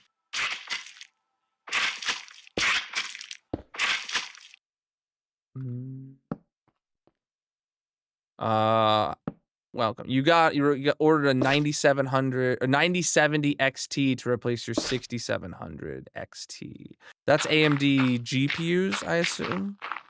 I've check out Dugat and drop a follow. Reach, dude. I've never had an AMD GPU. At first it was because of prices, like price to performance. When I was buying really low end stuff, but then once I wanted to, and then it was because VR. So I had a GT 440. Then I bought that because it was literally the cheapest dual slot graphics card on Newegg at the time when I built my first computer. Then I bought a GTX 760 at launch because it was a new thing and I had the budget to buy it. Then I bought a second one of those and made it SLI the year later. And then I waited a while and I got a 2070 when those were fairly new because I wanted it for VR. I needed the upgrade to play VR. Then I got a 3070 because I needed because I had started making content with the 2070 and had the NVENC encoder. Then I upgraded to the 3070 because I needed better performance and I needed the NVENC encoder at that point for streaming. And there was no getting me to AMD at that point ever. But that's been my entire GPU history. Speaking of GPU history, it's all right there on the shelf. If you look closely, the dual 760s are on the far side. There's a 980 Ti I forgot about. I bought that secondhand from Aerolane, who's in the chat sometimes. A 980 Ti. I forgot. Dude, I forgot I had that. Yeah, I bought that really cheap from him because he upgraded to a 1080 Ti. Thank you for the biddies.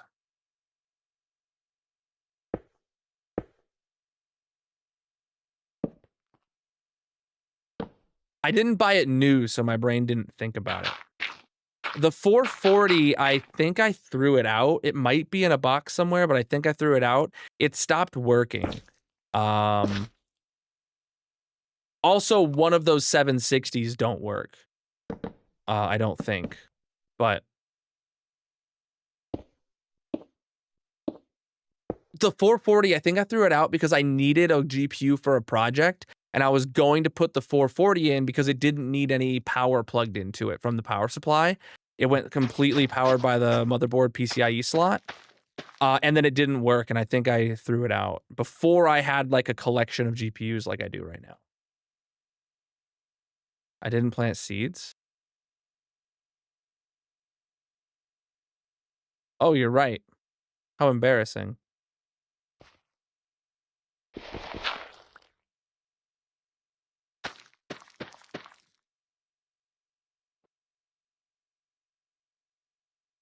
I'm out of dirt? What? I'm middle clicking. It's not doing anything. Oh, because that's farmland, not dirt.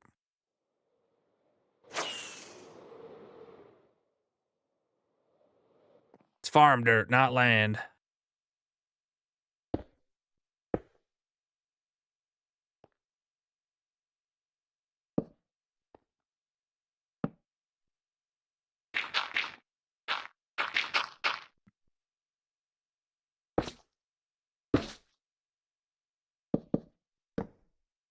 Oh, out of torches. All right.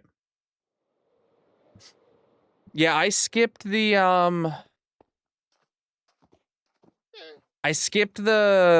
10,000 the 10 series and the 16 series of Nvidia. I had my 7600s until after Aerolane upgraded to a 1080 Ti, and he didn't buy it right away. So then I got his 980 Ti that I only rocked for like a year before I then finally upgraded to a 2070 because I wanted to play VR. I still want to play VR. Yeah, I really want to play VR again. What did I run out of? Torches.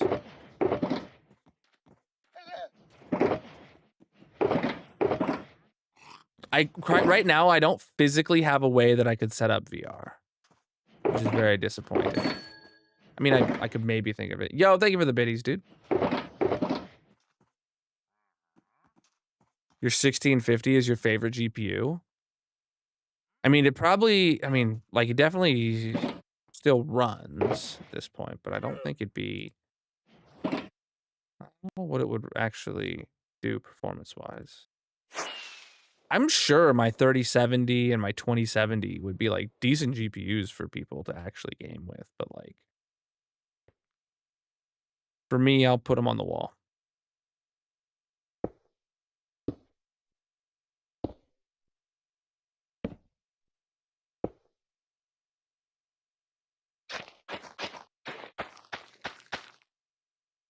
I'm planning on making the decorations better. Actually pretty soon. I'm planning on doing some stuff, but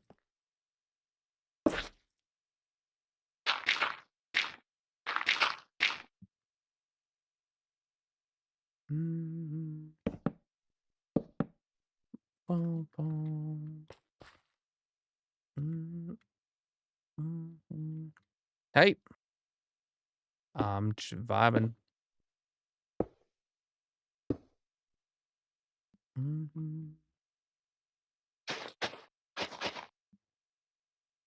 Uh-huh. I'm just vibing.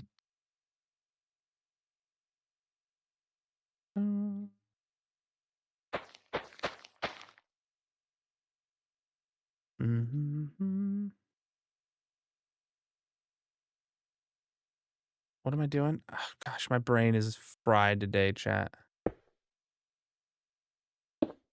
Imagine getting bored of having fun. You can't play Java because the game launcher says your graphics card needs updated.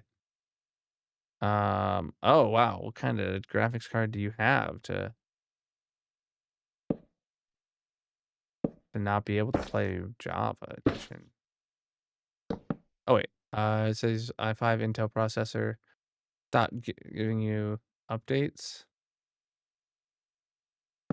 Well, one message you said your processor, the other said your graphics card. Those are two different things, but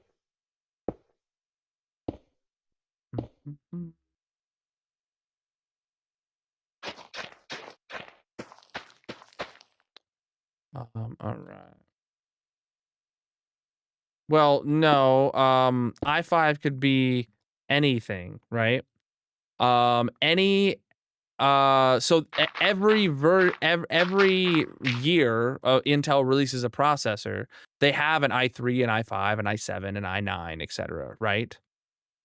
So an i5 alone means nothing because is it an i5 from 2024? So it's an i5 14300K, or is it an i5 from 2007 that's like a 3500K, right? You know, 14 versus 3. Is it third generation or 14th generation? i5 alone means nothing. It just i5 is like the skew, meaning that an i3 is like within the release year, an i3 is like the lowest end processors, and an i9 is like the highest end processors. An i5 means it's middle, if not low, of the side, middle low. So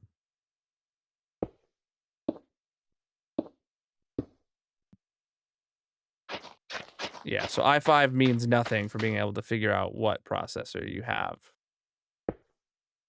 But I do know that anything that isn't 8th gen or later, so that's like an Intel, you know, let's say i5 8500K or whatever, right?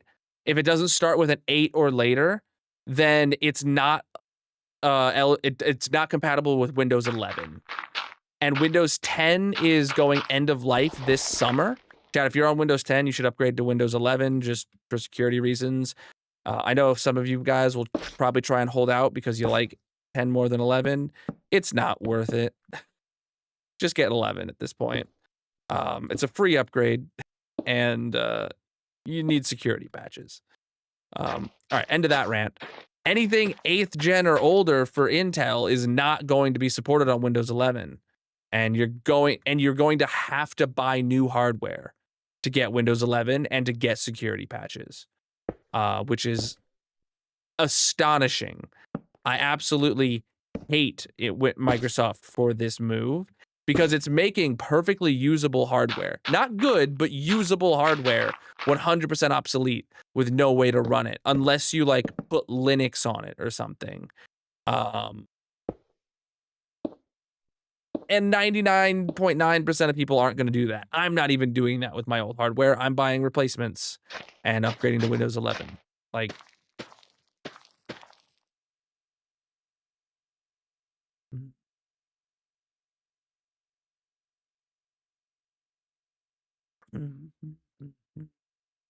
if it's telling you need to upgrade your graphics card driver, that's not done through like Windows. That means you have to, if you have an NVIDIA card, you have to like download the NVIDIA app, and then that'll get you the drivers.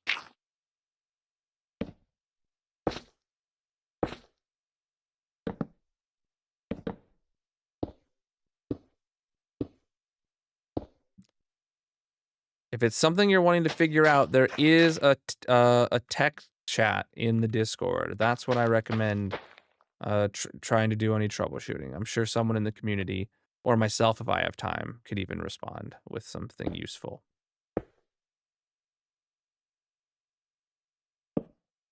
Yeah. Yeah, if you're having trouble like launching Minecraft, your PC definitely is not going to be eligible for Windows 11.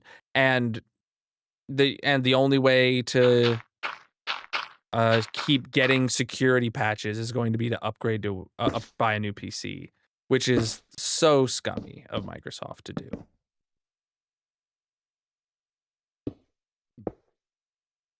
I have a hope that we see Microsoft delay the end of life of Windows 10 because they see so many people are still running it. But that's only a hope, and I really don't know if it's even like a possible reality.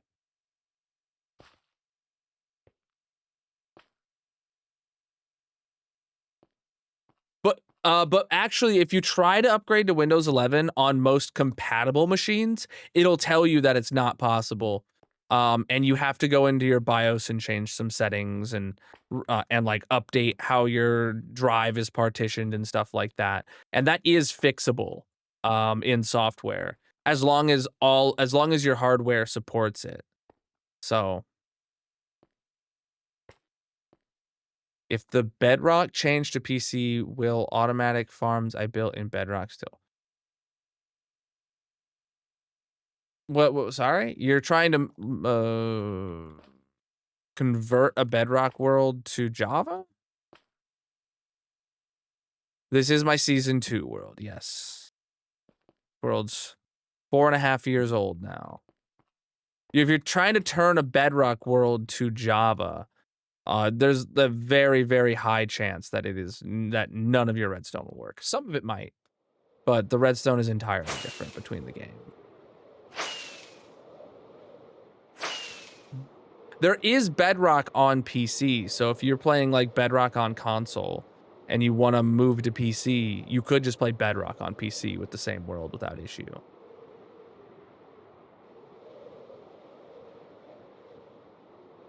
Where am I going?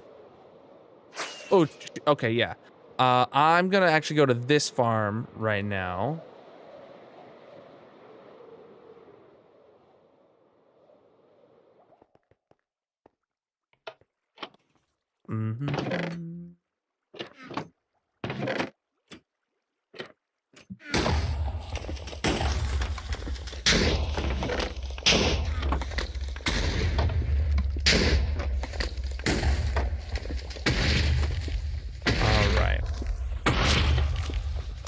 We're gonna stand here at the tree farm real quick.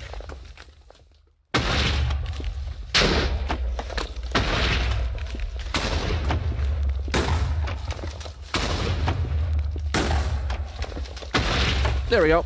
All right, chat. I'm actually gonna run to the restroom right now, just for a minute. So whatever platform you're watching on, consider dropping a follow. And if you're enjoying the stream, you can leave some likes. And if you want to play a mini game with us, we're gonna have one going in the purple chat. Link is in the bio, panels, descriptions, etc. If you want to play along with us, give me just a few minutes while this tree farm goes.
Bro, what happened to my saplings?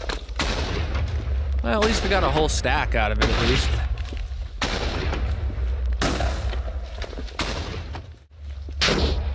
All right. What? They're right there! Was I just too far away to pick them up so it didn't, like, finish the stack?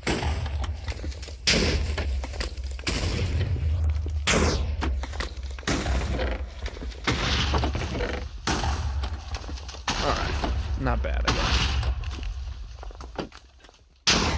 Right, turn the farm off. Hey, there's Bryson. What's this guy doing here? Good. All right, let's keep it going.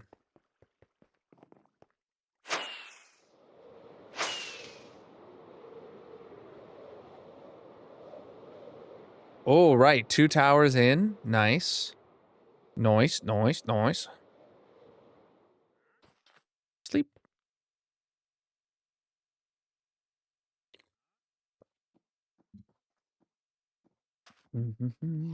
Y'all. Really? All right. What am I low on? We actually don't need any more of those. We'll switch back to those. We have enough dirt and seed. Oh, we're not using those seeds actually. We're switching back to these seeds. Okay.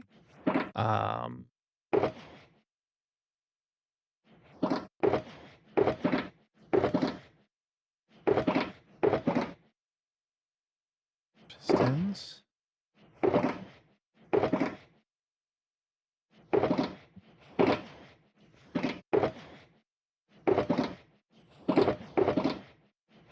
All right.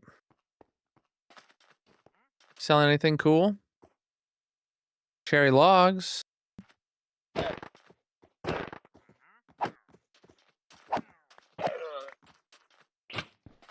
Buddy.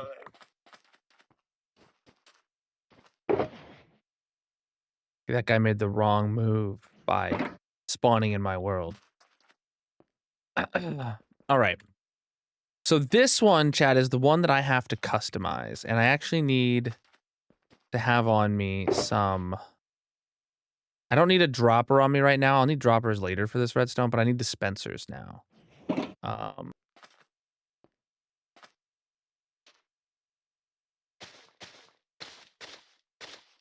So the idea was that, let's say pumpkins spawn here,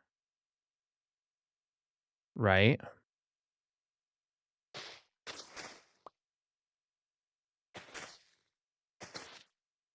The idea was that we would have dispensers right here. Clyers ambuculins is here. So when the pumpkin spawns, it immediately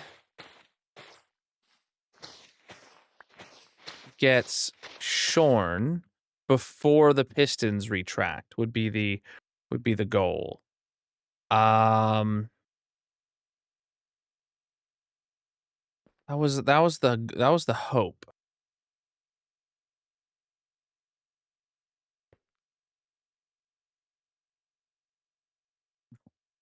I'm not sure what we're actually going to be able to accomplish here. Oh, I do know what I think we can accomplish here. And I think it's doable. And so, okay, next up would be the next ring of dirt would be right here, right?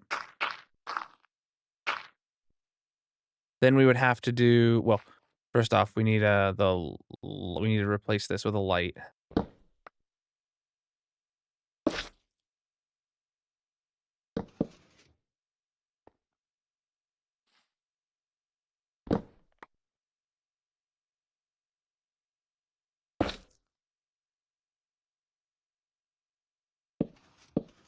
Whoa, GG. That was quite a few noises all at once in my ear. So then the idea here then would be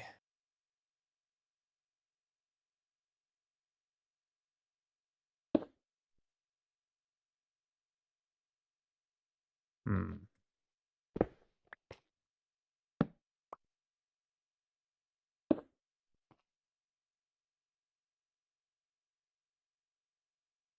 How am I gonna carry that redstone signal up?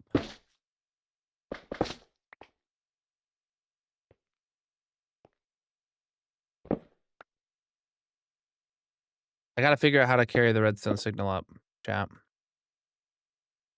So that I get another one here with off by default.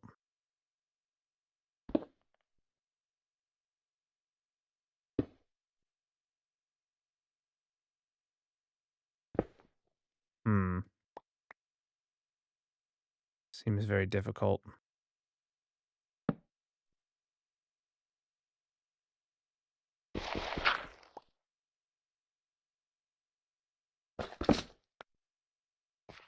It would be easier if I didn't make it an odd multiplier, but okay. So another obstacle to tackle here, chat, is that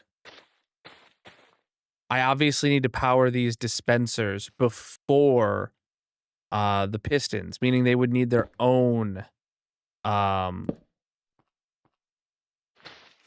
torch towers. Mm.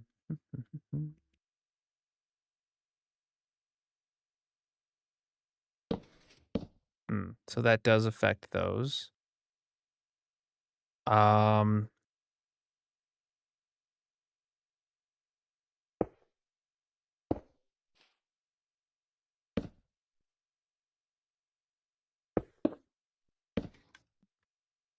That also affects that.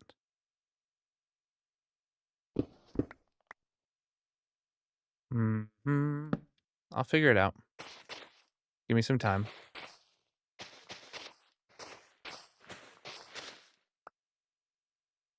Okay.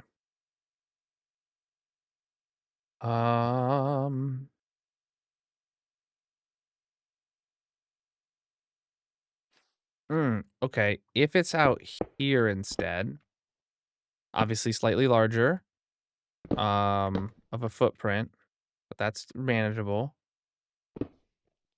Out here instead, we could do a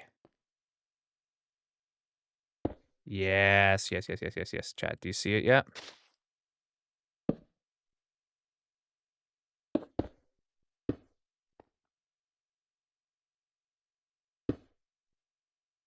That will fire the dispenser.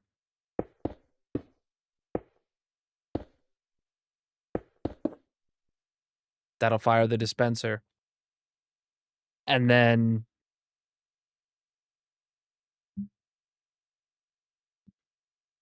if we power this torch tower first before that one, then boom, we've won the game.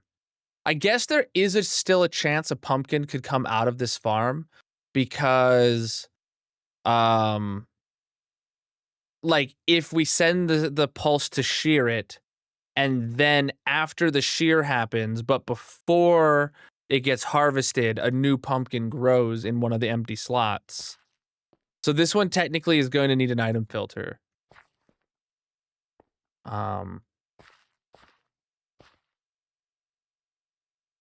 And honestly, we're gonna have to move it out a block because we need this these two extra blocks just one extra block that wasn't needed or that wasn't there before. So if we need one extra block, it's gonna be right up against this redstone. So it needs to be moved out 2 blocks. No, just 1 block. Yeah, 2 blocks. No, 1 block. 1 block. Double use for dirt. Yeah. Yeah, and these are the solid blocks of dirt, not the ones that are going to be hoed. So we need to move the whole thing 1 block one block this way. And then we'll have it. The only thing I'll be missing is the torch pattern, which I'll have to figure out. But to go up 3 blocks per layer instead of 2 blocks per layer is an odd number of torches, which is the opposite signal that we need. So very difficult to pull that off, I think. Maybe I'll figure that out before we go up. So, right, chat, we would need... Yeah, I was trying to figure it out, but I couldn't. So, if we do a block to there and there, that's not powering this anymore, right? So then if we... Let's take a block off to the side and we put that there. And a block off to the side again. Then technically that could power it.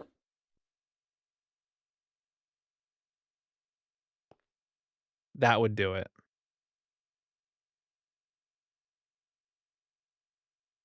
Doesn't need to be a torch. It could actually be a doot right there even. No, it does need to be a torch. All right, and if I take it off to the side, then it won't even increase the footprint. If I take it off to this side, yeah, it'll make sense. Going to require so many more torches than the last one.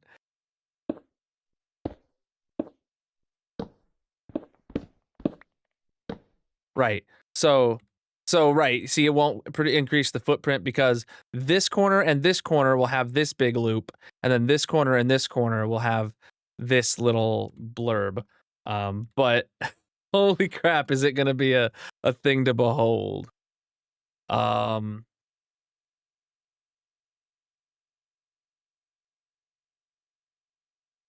need to be a dupe because we want the torches on the block off.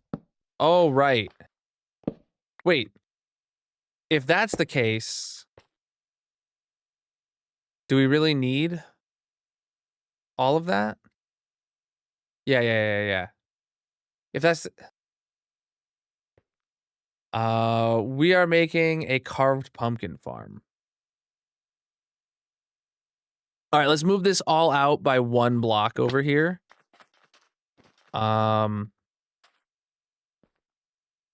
Yeah.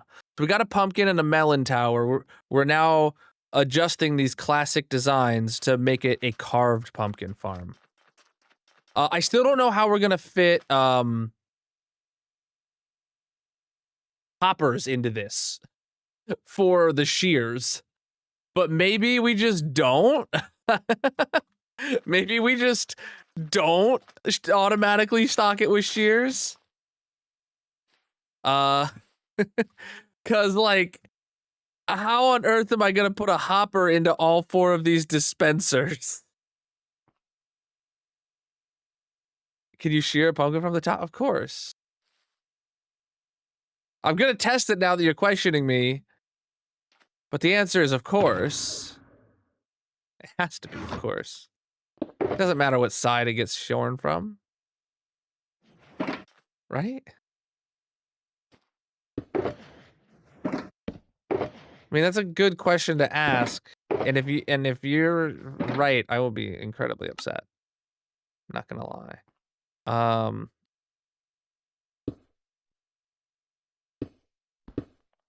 gonna go grab a pumpkin because I saw a bunch of them have grown over here now.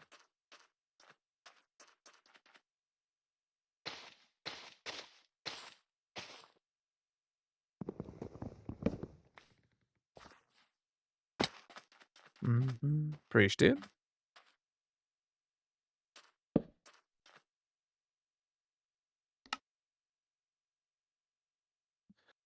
All right, and I have buttons over here somewhere.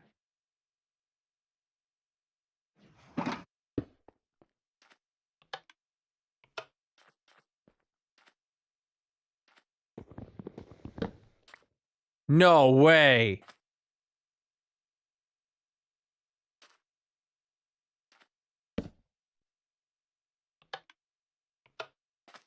Dispenser failed, it says in the subtitles. I'm incredibly glad somebody asked that before I built the whole thing. Yeah, try it with the side. Yeah, the side works. Dude, if you just can't shear it with a dispenser, though, that'd be something.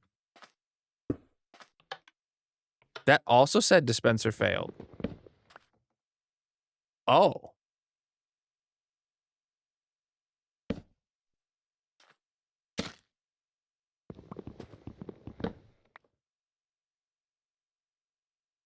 No, an air gap makes no sense. It wouldn't affect it.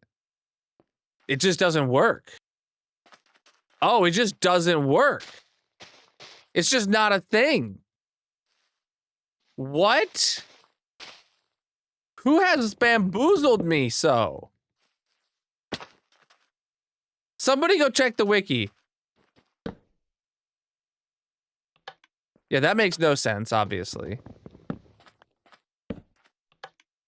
But that not working? I gotta go check the wiki. How is that not possible?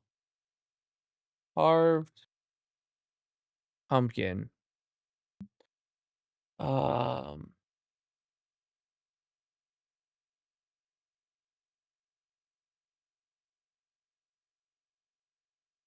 Obtaining.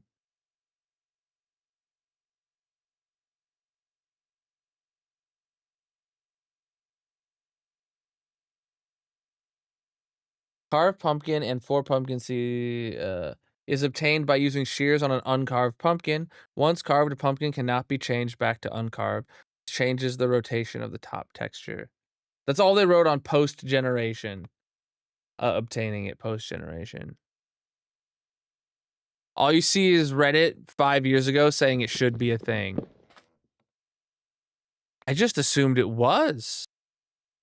Because shears interact with things through dispensers. Man, I had a not fully working design, but yeah, this was a really good proof of concept that was just untested. This would have worked amazing. Theoretically, but amazing. Okay, so it's not 3 towers, it's just 2.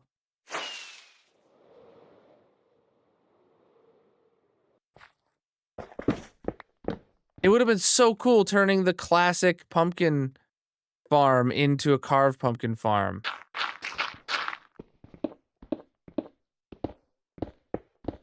I would have made such a cool video to be like, I updated one of the oldest working farms in the game or something like that, you know?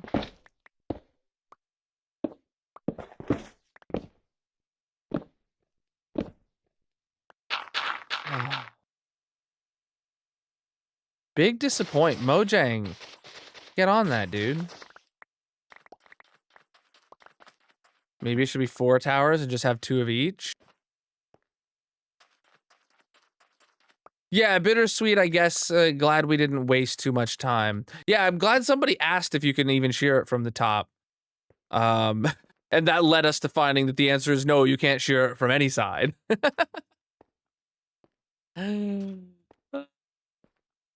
4 or 2, chat? 4s or 2s in the chat. Bam them. Let's go.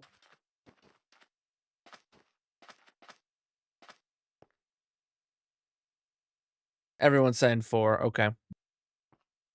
Not. Oh, I got 1, 2. You've been overruled. Or you've been outvoted. That is devastating. My day is ruined. Melons! And pumpkins! Nice! Oh, look at that. All the pistons are just extended now on both of them. Okay, we'll fix that in a minute.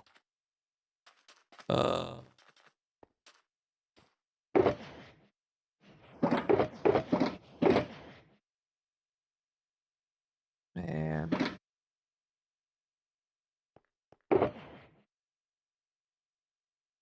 Man.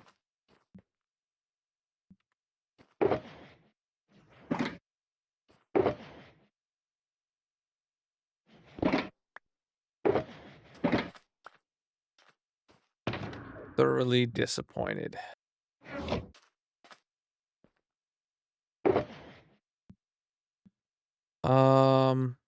Okay. Yeah, I thought that was an amazing suggestion.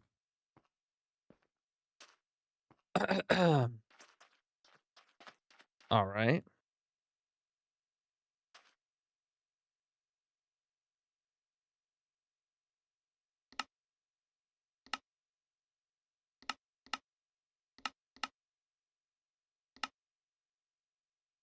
Is that the right spot? Yeah, that's the right spot. Okay. We'll build this one next.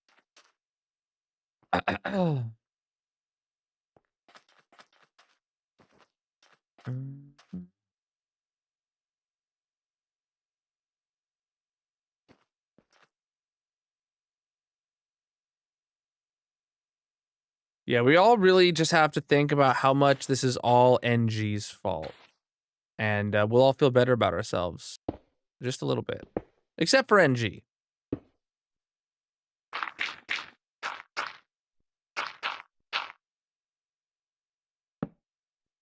Am I wrong?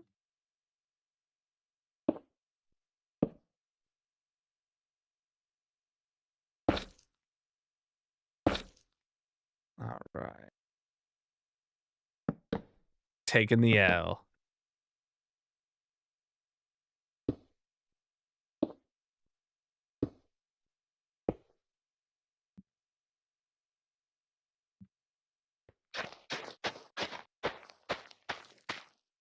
All right. Cool. I can build it up from there. While I'm at it, I guess I'll just build the bottom of the next one too, huh? Nah, I'm fine. I'll build this one to the top now. I'm gonna put the water drop in first.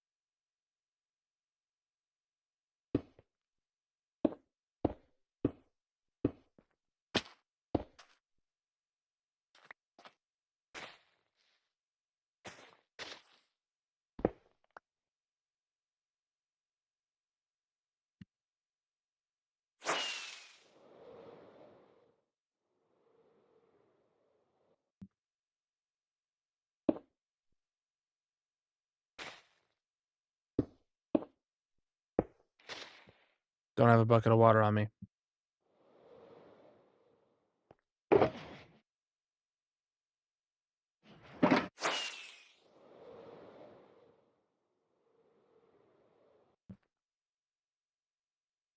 Did I get it right? We'll see.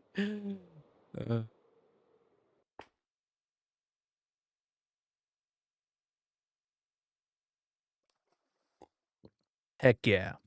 All right. Clean.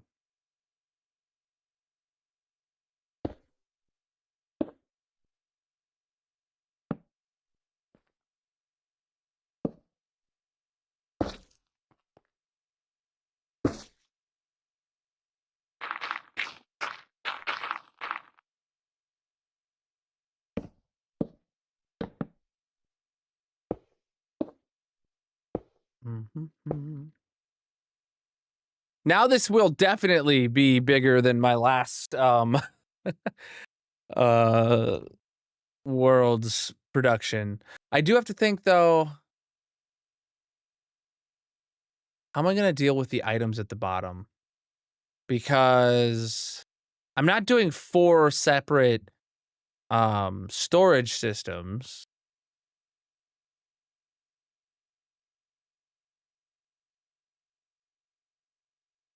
You know what I'll do is I'll just have one of these farms is going to put 3 boxes on the wall and then the rest will be shulker loaded. The other one is just going to have it go straight into a shulker loader. That's what's going to have to happen. Is each one is going to have a single spot on the wall for it to put just 3 boxes placed down. Like so for melons, for example, right? We'll have 2 melon farms. One that gives us melons and it autocrafts it to seeds, and then it autocrafts it to blocks, and then it autocrafts it to blocks and shulker loads it. The other tower is just going to shulker load blocks of melon. That's what's going to happen. Is it's going to have to be one tower goes through the whole process and the other one just gives the compressed output. Yeah. I think that makes perfect good sense. I don't know which is which yet. That's because we're using hopper lines and we're not trying to put them into water. If I put them into water,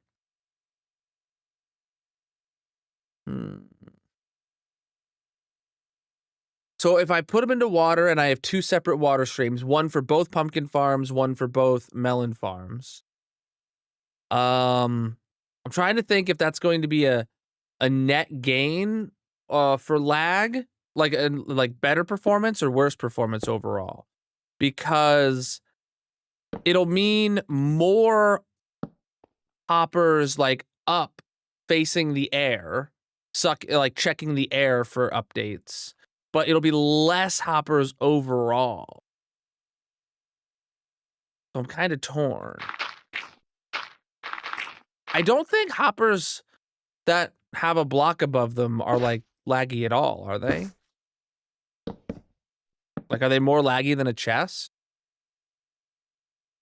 Why not water stream and sort? Well, I definitely don't want to have item filters because that's just so much more work than I don't need. When this one is literally giving one block, that one's giving one item. I don't need item filters. I'm not combining them. If I do a water stream that both of these connect to, and then I would have to have an open air hopper for each column of the auto crafters and stuff like that. Whereas I could just have one hopper at the bottom of each tower, and then they each have their own hopper line that goes over with none else checking the air.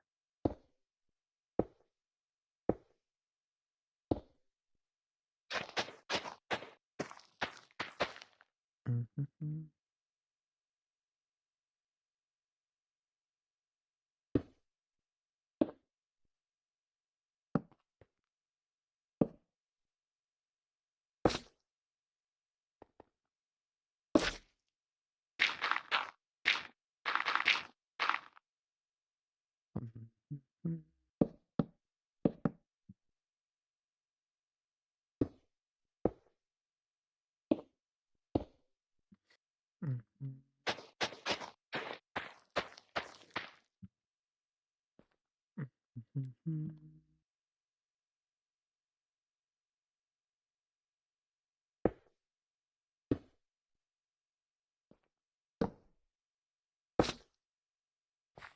Oh, really lucky there.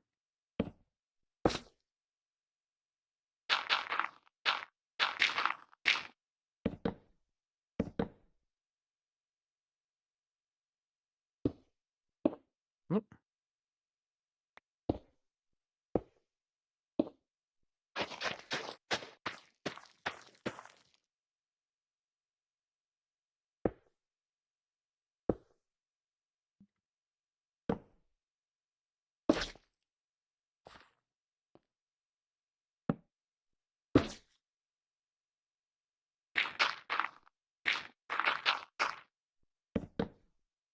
Mm-hmm.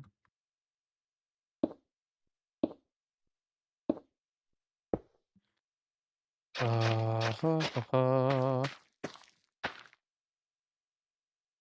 don't want to do that. I want to keep my seeds in that slot always.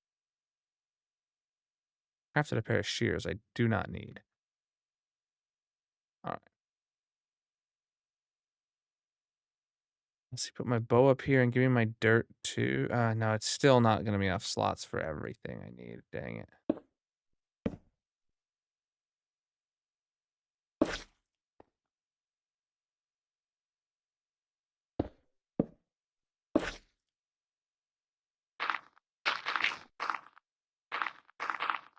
Mm-hmm.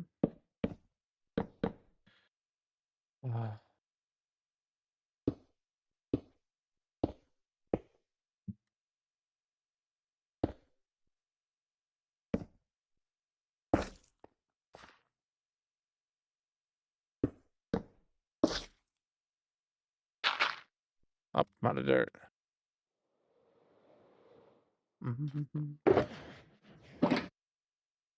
Wiki says the dispenser can place a carved pumpkin, but only if a snow or iron golem would be created after it's placed. Crazy to me that they put that much thought into the mechanic, but we can't shear them. Yeah. Yeah.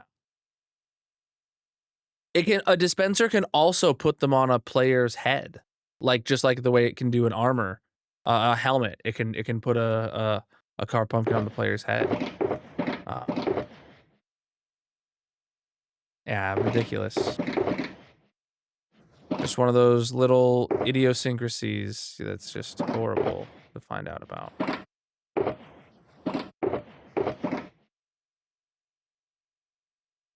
Uh,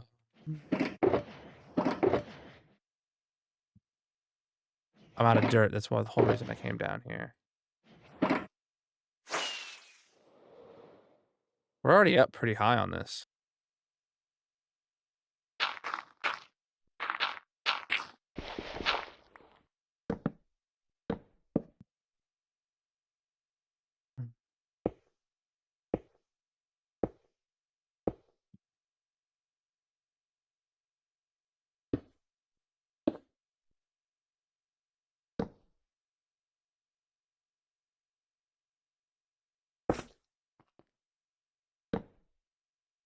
Okay.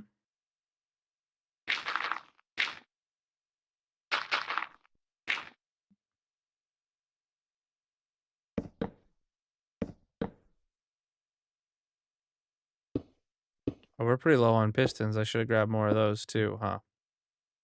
Oh well, you live and learn.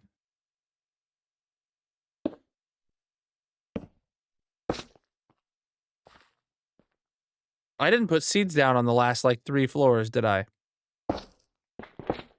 Okay.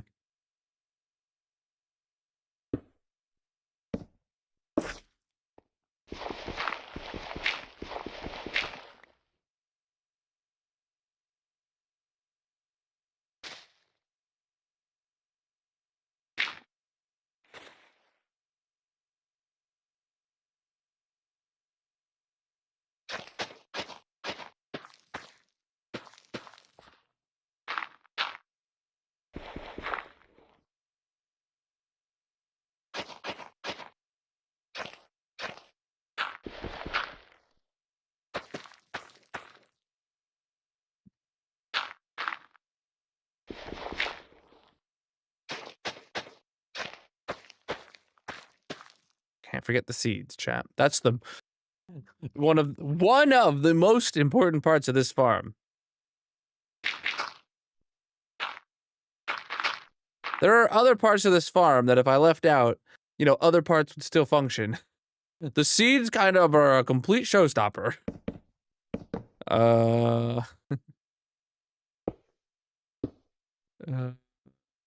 This is an air block farm. Yeah.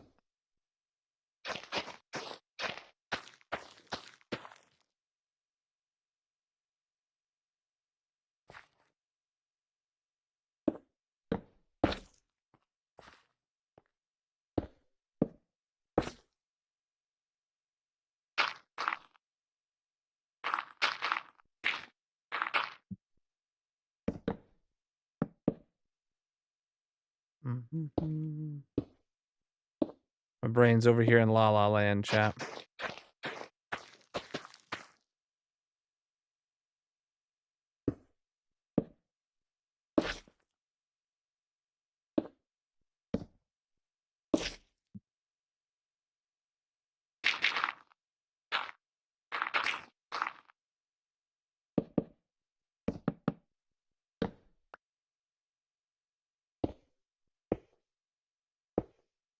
Oh. I am out of pistons. Okay, grab myself another stack of dirt while I'm here. Top off the pumpkin. Wow, perfectly top off the pumpkins, even. Get more torches. And I think otherwise we're good, yeah. Otherwise we're good.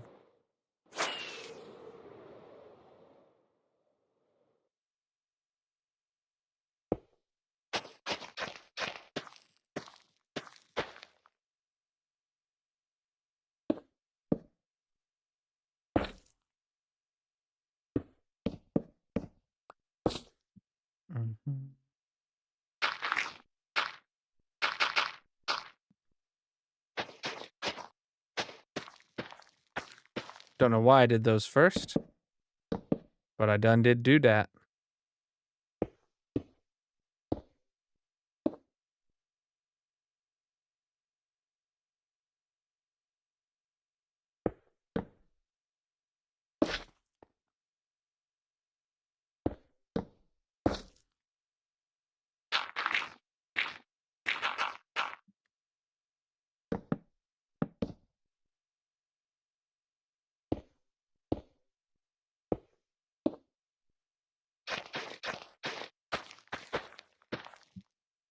All right.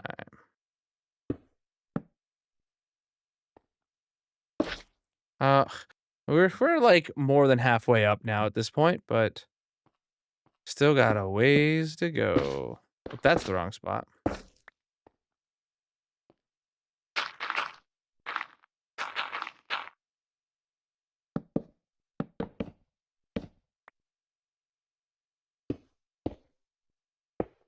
Oops. I'm gonna stand up. My back is. Oh.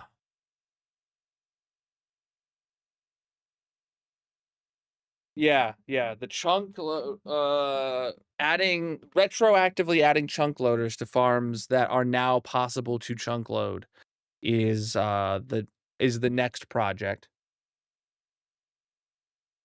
I don't think it'll be too long of a project, but it will not be short like this lighthouse project. What was that one from? I didn't get to see it. Crayons with the tier 1 for 33 months. Absolutely massive, my dude. How you doing? Sheesh, dude. 33 months. That's at least like 33.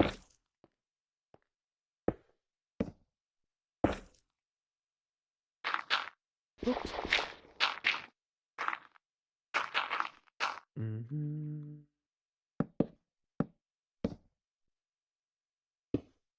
I'm like really tired.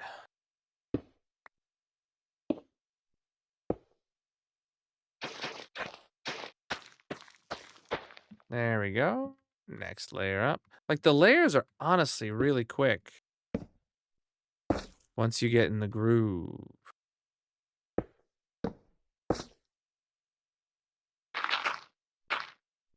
The Emperor's new groove. Be precise. Hmm.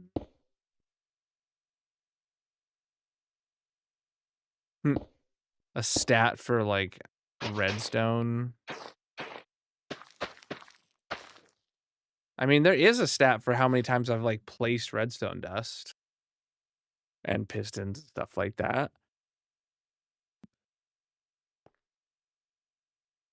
Oh.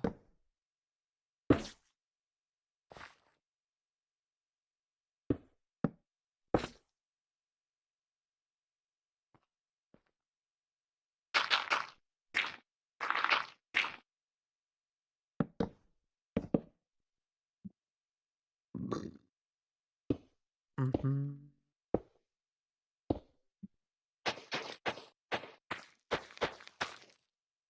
Mm-hmm.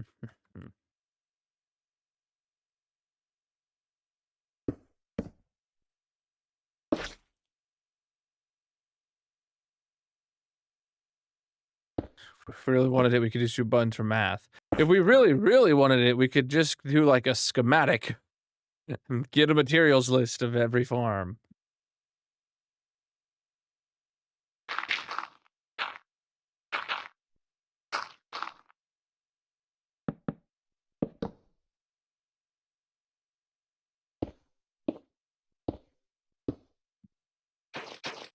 But yeah, that wouldn't show anything about how many times I've placed it and then had to tear it down and rebuild it. Which happens surprisingly a lot.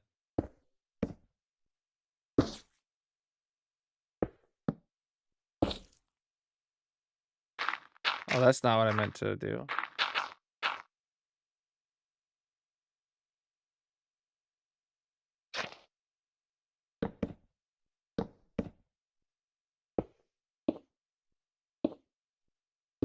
Mm-hmm.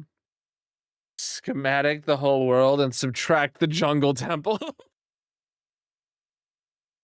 You know what? I think the jungle temples would be within the margin of error. um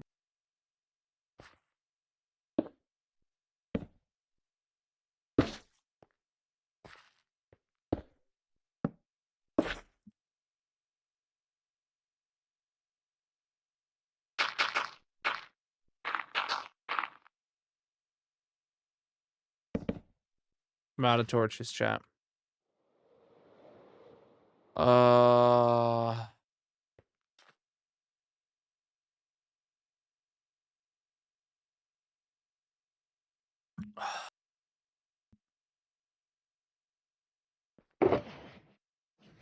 I'm completely out of torches. What else do we need more? We need more frog lights. Need more dirt.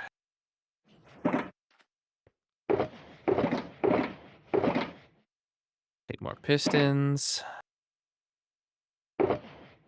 More red concrete. Otherwise, we're good. Wow, okay, this one's really close to the top now. And then we'll go down there and we'll do the melon one next.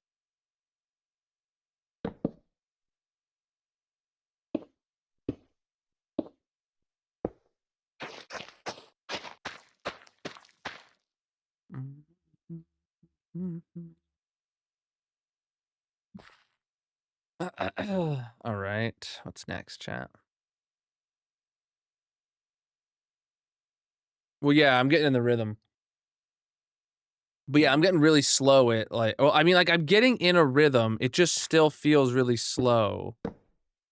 But I've got my hotbar down.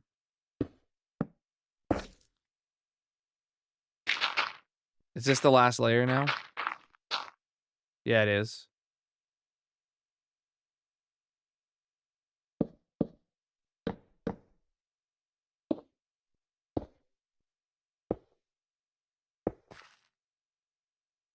All right.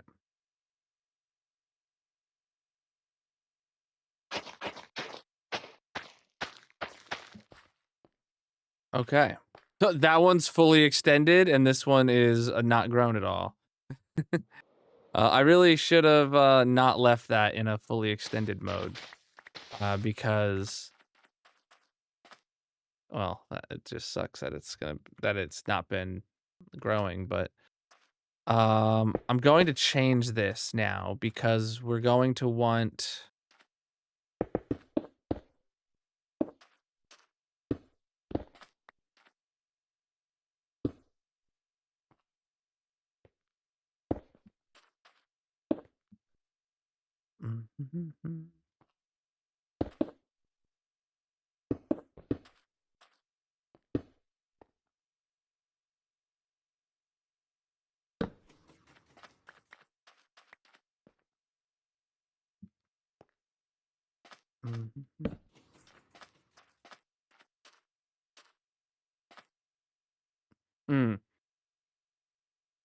I don't know if I want the timer on this side because this is going to be the front where you walk in. I'm going to actually completely flip it around and put the timer on this side back here. Like it'll be built like right here within the circle. So, yay me.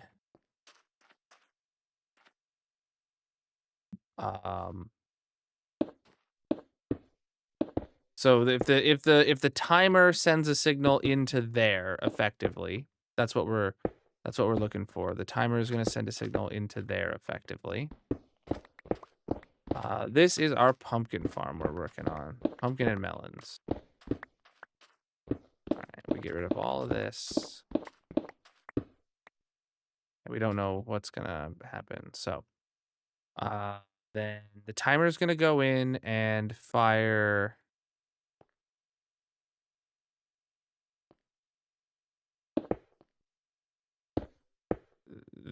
Those at the same time, right? Then it's got to.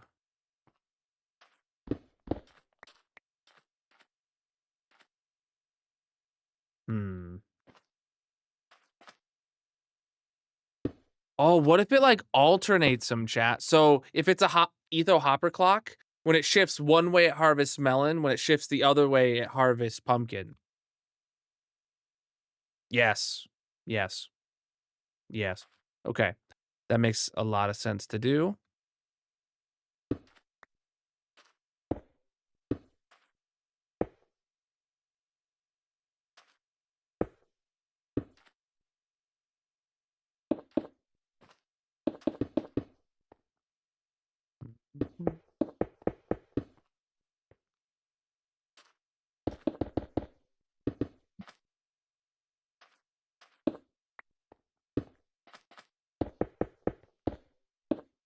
And boom. Cool. So yeah, if the output on one side is over here and the output on the other side is over here, then boom, we'll hit one and then the other, and then one and then the other, back and forth. And we'll be able to send the signal in from this side every time. And then honestly, I think the timer is going to be a bit bulky because it's going to be an etho hopper clock that then has to send a pulse, but that pulse needs to stay on. So I think to maximize profit and make sure that the items don't land on the dirt, because sometimes they'll go in, then they'll start falling straight down, but then have a little bit of momentum, and then the ones from the very top might catch on the dirt at the bottom. We kind of want the pistons to stay extended while they fall down. So we would want a comparator delay clock. Yeah.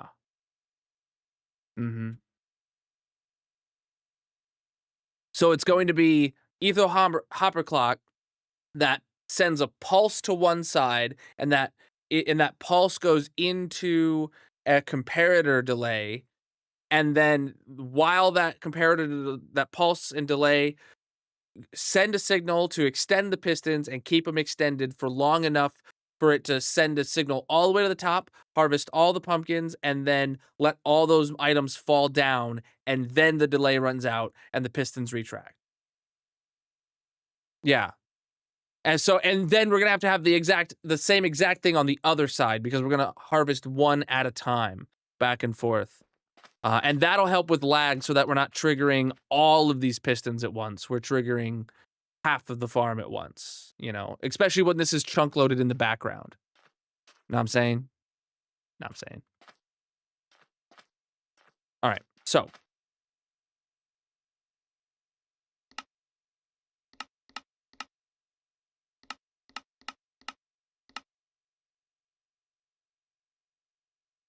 Is that in the right spot? No.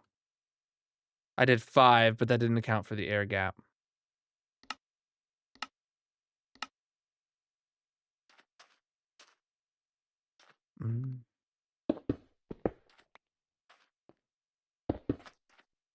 Oops.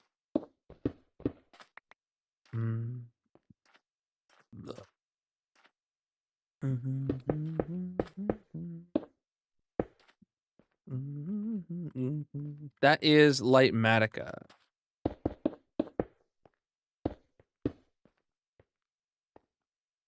All right. Yeah, so that's the right spot for that. Cool. All right, and I can just build the bottom from memory at this point.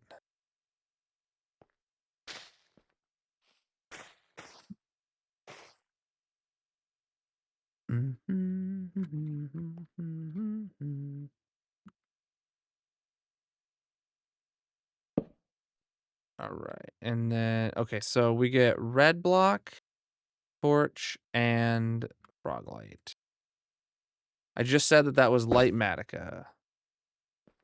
You can check out the whole kernel pack linked in the bio if you want to see everything I'm running.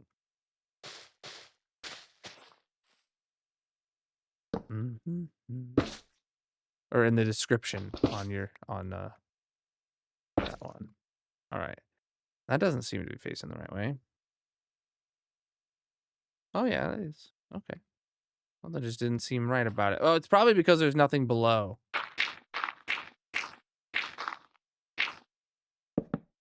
Yeah. Yeah, that's good. That's all there is to it. All right. So then this needs hoe and I have the wrong seeds. Let's well, let me finish this, I guess. Oh, yeah, I need to wire this in so these aren't extended because now I'm dead. Okay.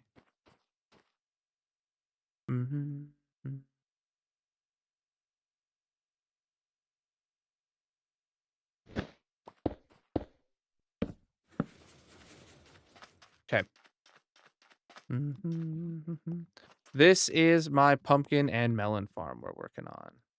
All right, so no more pumpkin seeds. We need melon seeds. Oh, wow. We're really low on melon seeds. I don't know if I brought in. No, I brought 3 stacks and I used the stack 20, I guess, to go up 1 tower. That should be fine. Throw that in there. Are we low on anything in my inventory? Dirt. We're low. No. Well, we could take half a stack of dirt.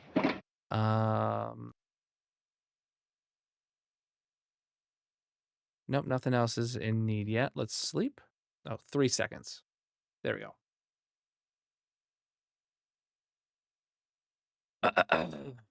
All right. Get back to it.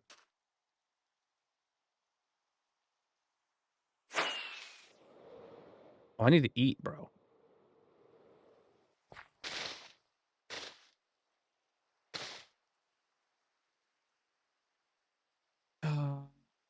Oh, where's my food even at? Oh, there it is.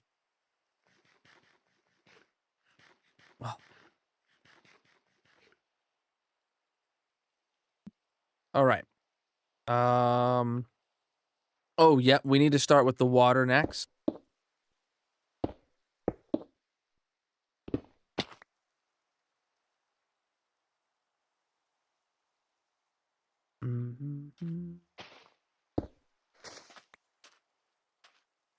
All right.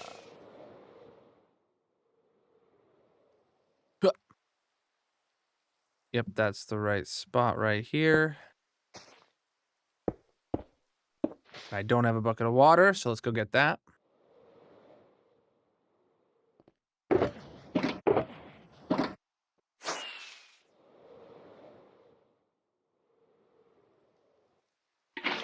Heck yeah. See if it lines up.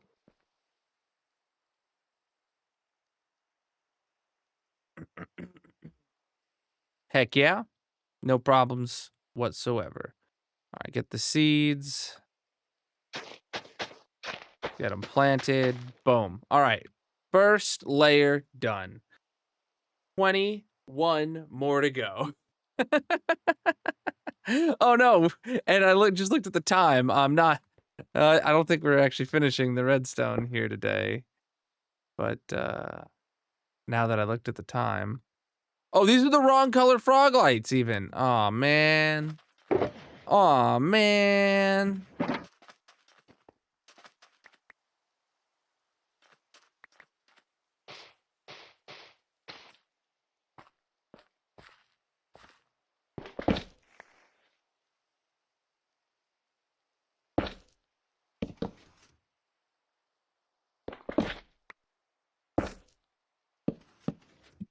Okay. Good.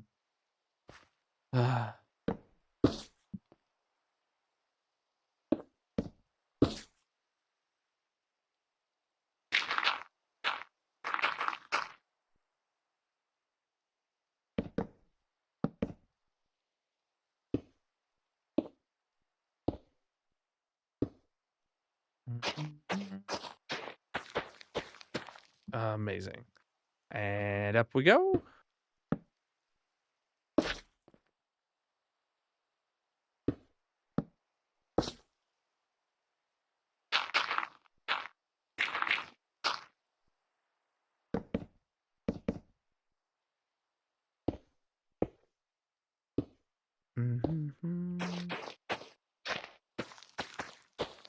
Perfect. How do we start marbles? The prediction will start in 20 minutes from now. And then you'll have 15 minutes to get your bets in. You're definitely not finishing the redstone on a marbles day. See, that's the problem with marbles days, chat. And why we don't do it every stream anymore. Everything you'll think you'll just barely have enough time for, you actually don't have anywhere near enough time for.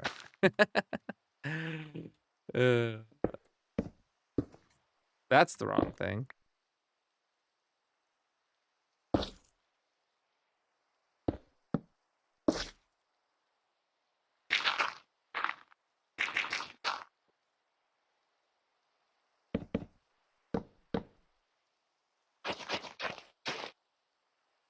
Okay. for those marbling. Yeah.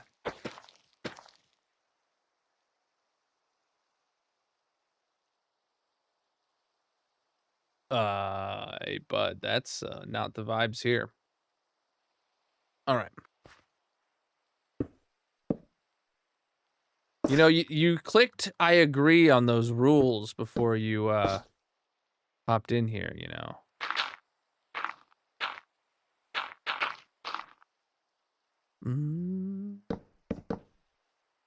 Should have probably read them.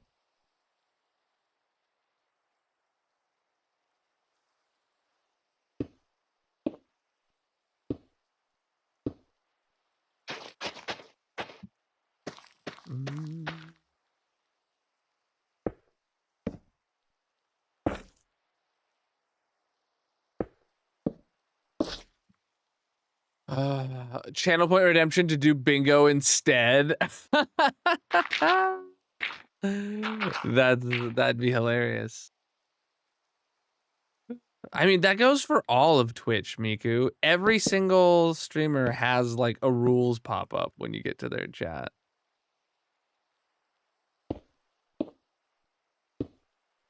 And most people, like on every website, just click I agree and then go in and say the most vulgar BS they can think of.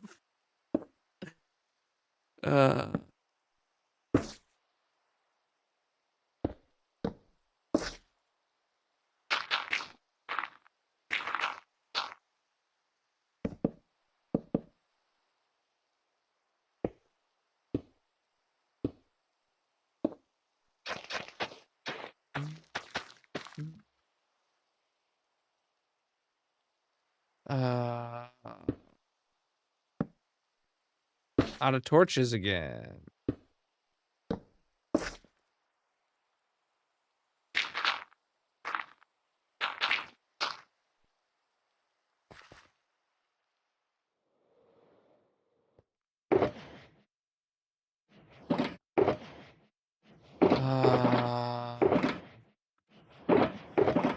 What else am I low on? Oh yeah, pistons for sure. Red blocks for sure. I can throw away that. Oh, I can also throw that away. Grab another stack of dirt.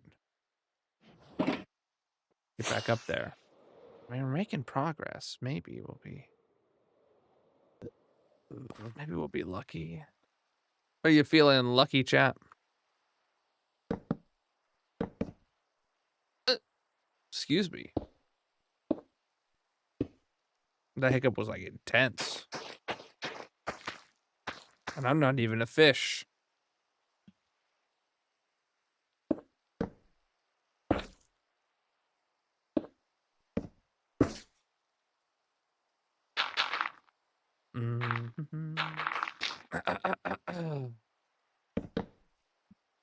Just won twice playing dice. Oh, yeah. Mrs. Ken, our professional gambler. She's always feeling lucky.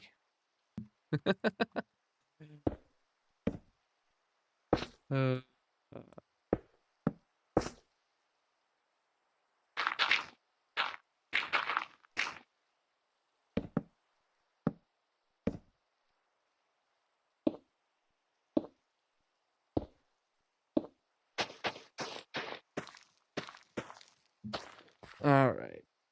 I'm going to sit back.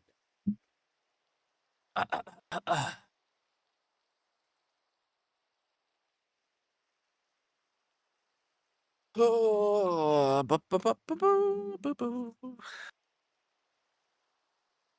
no. Whoa. The desk just like went on my armrest of my chair again. All right. Let's get into this now. Next layer. Gotta remember what I'm doing. Does anybody know what I'm doing? It sure isn't me.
So the most used block in this is dirt.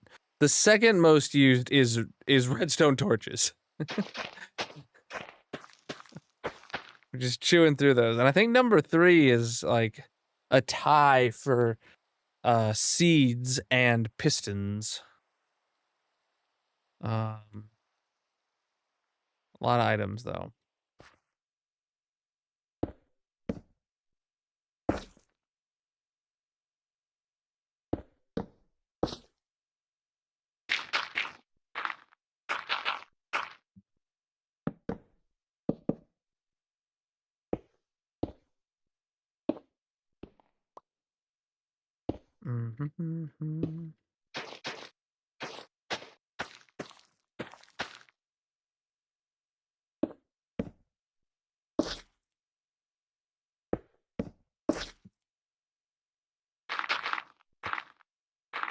Focusing.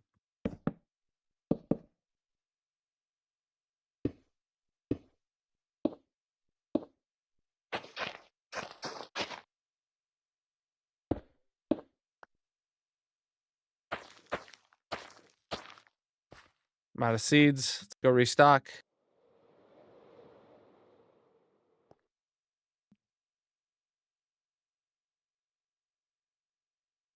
Okay.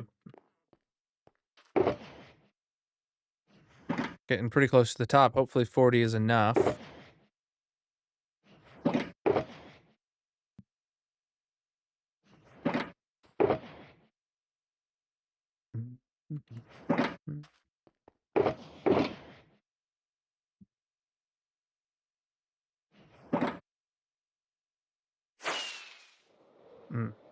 Just realized. We need more of those.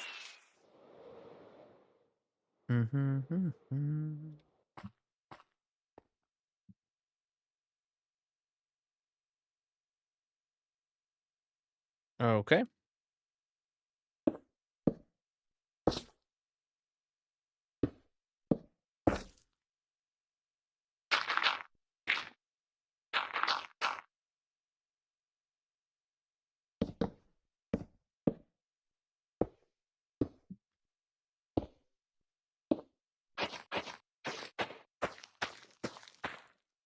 Okay. Up we go. Who's ready? I'm ready. I'm ready. I'm ready.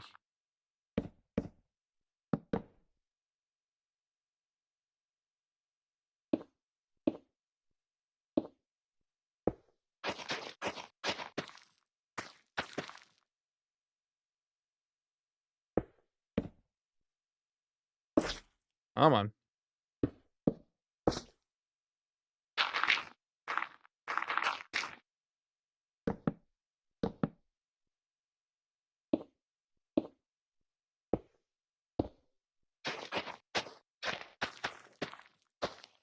Perfect. Oh yeah. That's why we're building it here. So it's gonna be right by a lighthouse, right by the SUSS Streamboat.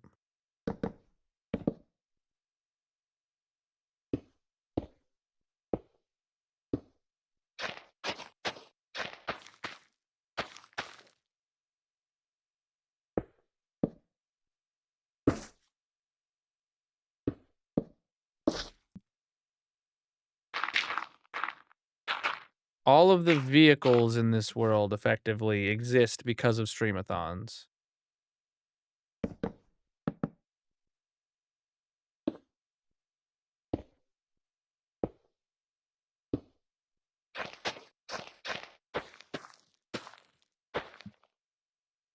Yeah, I mean, it's That's very much been intentional. I mean, not the fact that we haven't built vehicles for other reasons, but building vehicles for streamathons has been very intentional. And the fact that we haven't built any for other reasons just makes it feel even a little bit more special.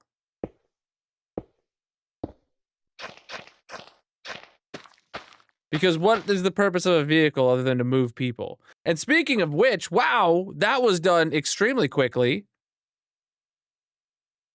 Extremely quickly. Uh-huh. Yeah, I do think we're gonna need to have like a block like above this part, maybe. I don't know. Like above the hole, so none items can like go up and like this melon getting pushed. We don't want it to be able to accidentally throw the item up and over this piston head. Kind of deal. But yeah. Mhm. But yeah, effectively the farms are in. We just need a proper timer now, and they'll start producing. And then we need item collection and auto crafting. So I think like tomorrow we might have a chance of finishing this from a technical perspective, like relatively early on in the stream. Well, no, because we still have to do the auto crafters and the shulker loaders and stuff. But like, it's not gonna be hard. Uh, we got pumpkins, which are going to autocraft into seeds. So both pumpkins. So basically, what's gonna happen is, let's say the pumpkin in the pumpkin farm in the front, that is going to go down and save a column of just pumpkins, and then it's going to go to a column of auto-crafted into seeds, and then it's going to shulker load the pumpkins after that. They're just going to be loaded into shulker boxes and put into chests. The one in the back is just going to immediately shulker load and fill up shulkers into chests, and fill up shulkers with pumpkins and put it into chests. Then the one except for melons, the one in the front is going to save a shulker box of the melon slices, or save a column of the melon slices. Then it's going to autocraft into seeds. Then it'll autocraft into melon blocks, and then it will shulker load melon blocks. The one in the back will just shulker load melon blocks. Just really simple like that.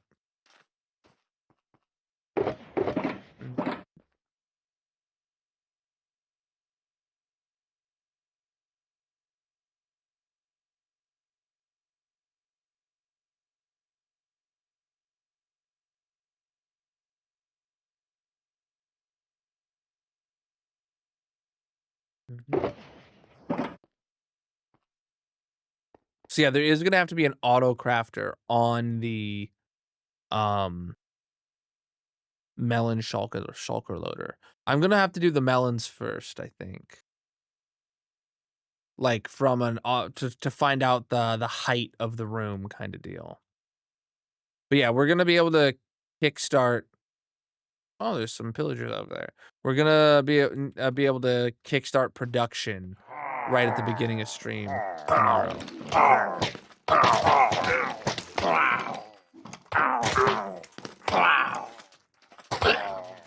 I love that you can kill these guys and you just get a potion bottle now. And it's a bottle 5. Nice.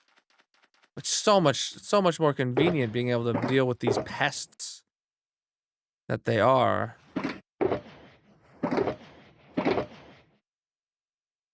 I can't believe I grabbed like exactly enough dirt and exactly enough seeds. I grabbed far more than I needed pumpkin seeds, but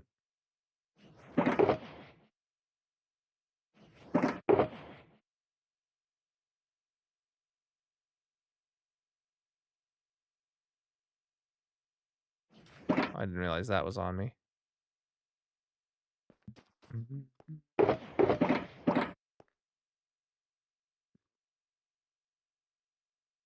Yeah.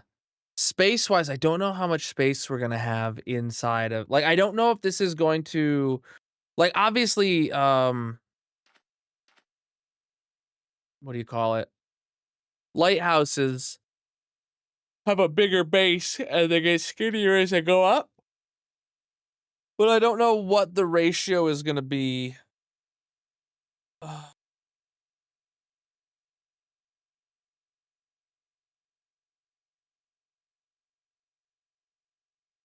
We'll be excited to find out.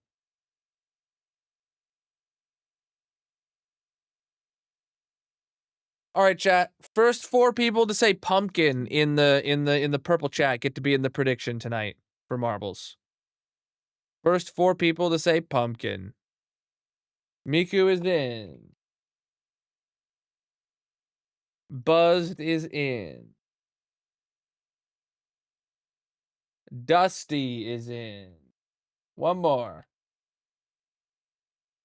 And we got Mrs. Ken. 15 minutes on the clock. Boom. All right, now I got 15 minutes to kill. I guess let's grab red concrete, hopper, redstone block, redstone doot, comparator,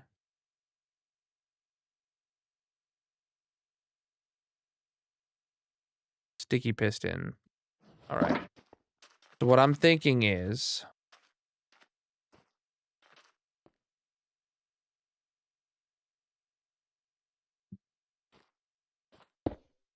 let's imagine it's like this far back.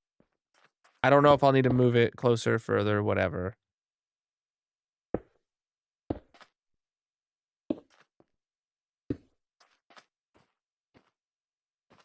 Um,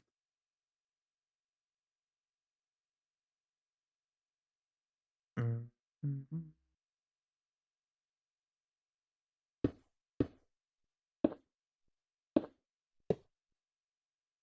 I don't know how many items I have to throw in there either, but let's take 24 moss, for example.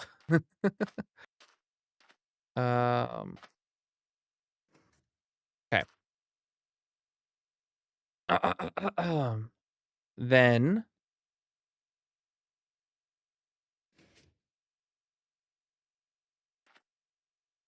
we'll take a signal.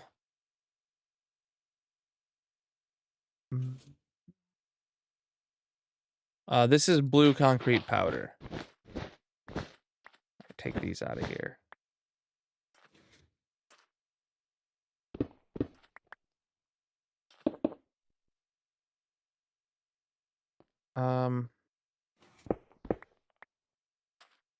No, I don't want to take it from there. I actually want to take it from here.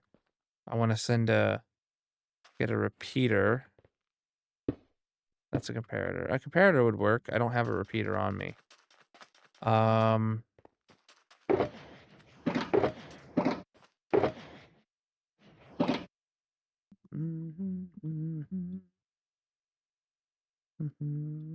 Depends on the farm, but I prefer to designing my own stuff. This is a super old school design that I've been using just for 10 years on any world I play in. So one of those are on at a time right now, chat. That's what we're seeing here. I don't like that they're right next to each other because that makes it really hard to... Does it make it really hard or just...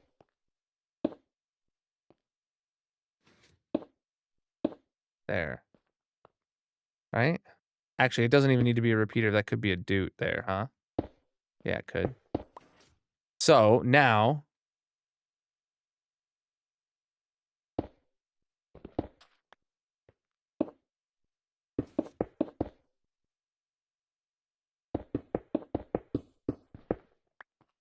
Now you grab...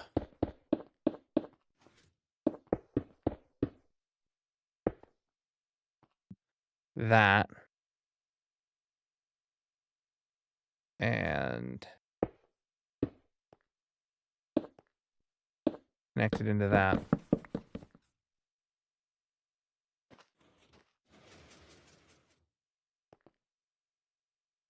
Oh, shoot. I forgot the doots. There we go. So now when that turns off. Oh, shoot. No, it needs the pulse first, actually. It can't go straight from that. It needs to be a pulse first. My bad.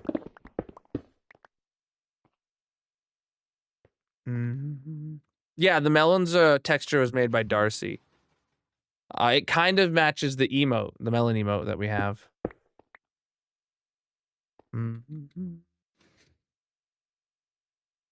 I am a pink slime. Most of my items are like pink. All right.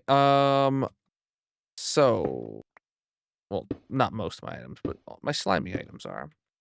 So I need a short pulse, which that's done through a sticky piston, I would say, and then those are repeaters. Then we need a comparator. Let's just see what 6 comparators do time-wise. And then...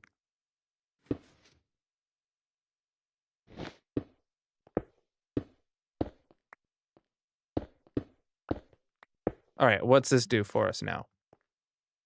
Oh, that wasn't long enough. Okay. Oh, it wasn't long enough at all. Dang it, bro. I gotta put another repeater on the other side of that. In which case... Yeah, we've gotta...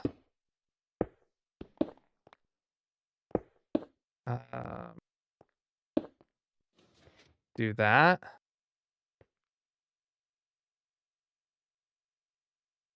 I don't know. Is that gonna work? Okay, so now if I do maybe make that 2 ticks maybe. Or heck, even 4 ticks. Yeah, so that means I'm gonna need less comparators if that's 4 ticks. Good. Give this a go.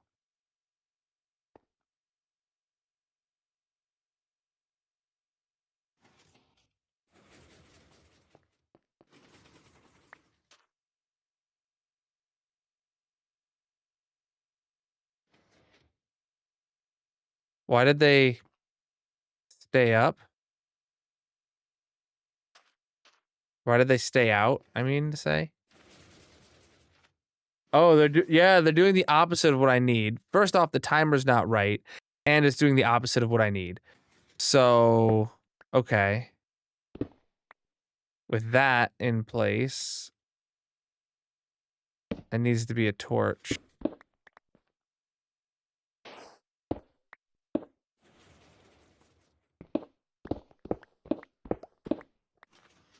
Okay. So now let's see. When it sends a signal to harvest, what we need to see is the pistons go out and stay in. No, definitely not long enough.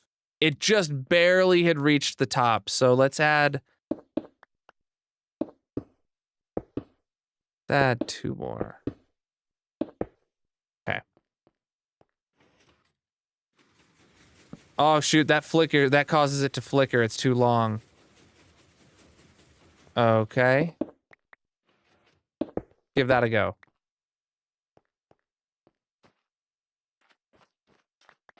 If it's any longer than that, we're gonna have a problem. Oh, still flickering. Okay. What if we pull the torch from this side?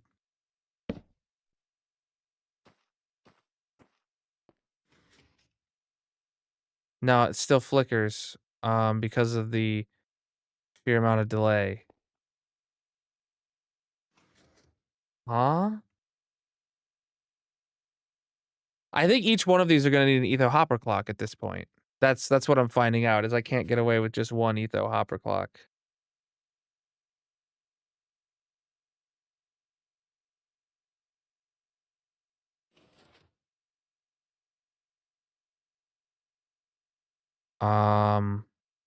In which case I can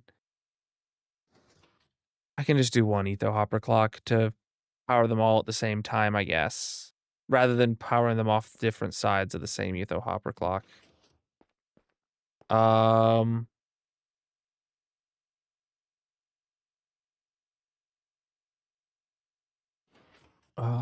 shoot. Yeah. Why is that not working? 'Cause the signal's not staying on long enough?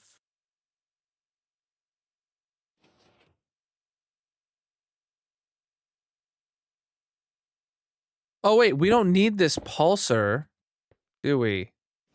If we have... Well, let me just see this from a theoretical standpoint.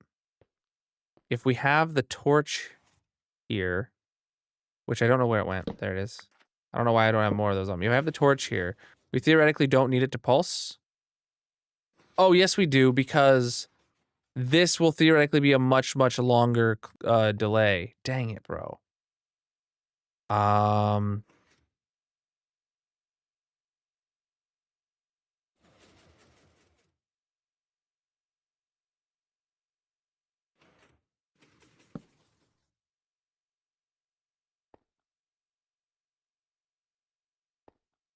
But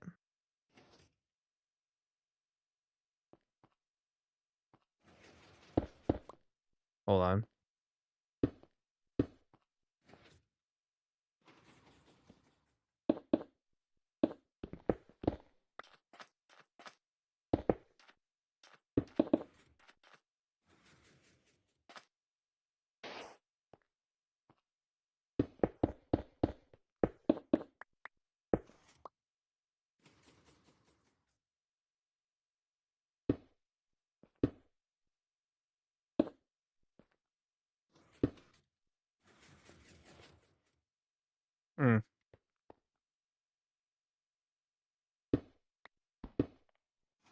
I need more torches. This clock needs to be a very specific level of complicated.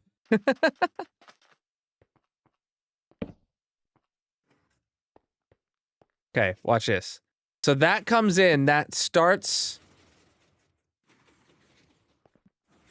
Oh, that's not what I want. Okay, it needs to not pull out this block. It needs to... Because that block's part of the redstone signal for the comparator. It needs to be pulling out like this block. Which we can't do because obviously this is in the way.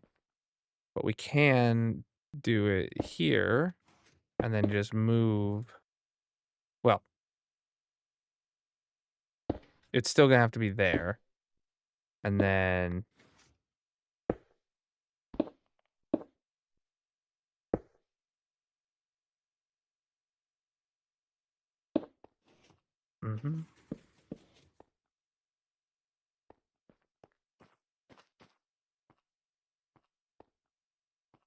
Excuse me? Why is that not going down at all?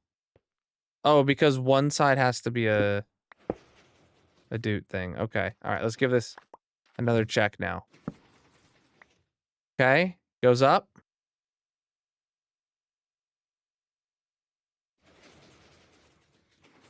That looked promising.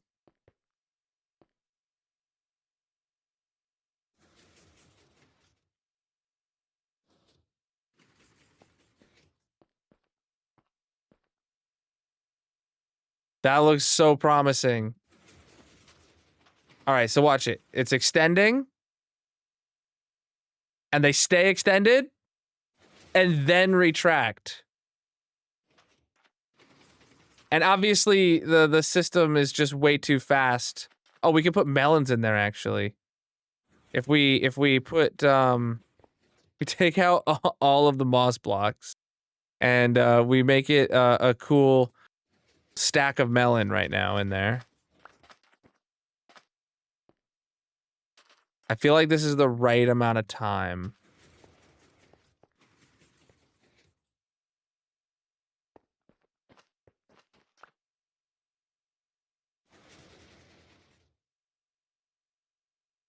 Yeah, so then things grow now, right? And then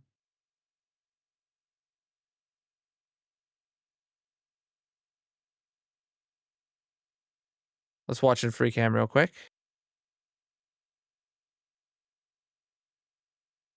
Pistons start extending, and then imagine 5, 4, 3, 2, 1. I don't know if the items would have made it all. Wait, did it trigger a second time just then? Immediately after?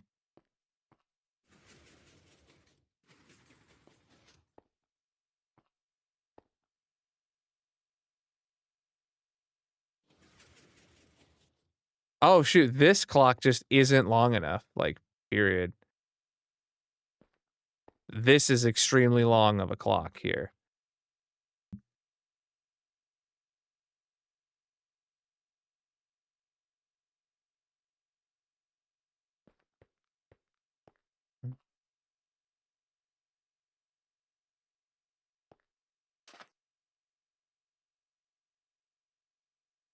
There, that's gonna make it like a full 5 stacks in there now.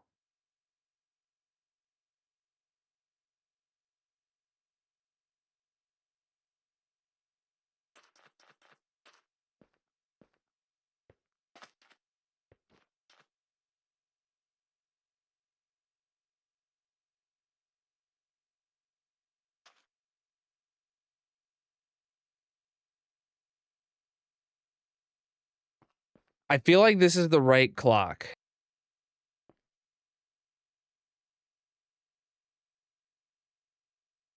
Because if you don't understand, this is the clock that says how often a harvest should happen, which is a full 5 stacks, which that's going to let every time it comes here to the left, that's going to send a signal over to here, which is going to send a signal through to this block, powering this, and thus sitting at the same time starting the harvest.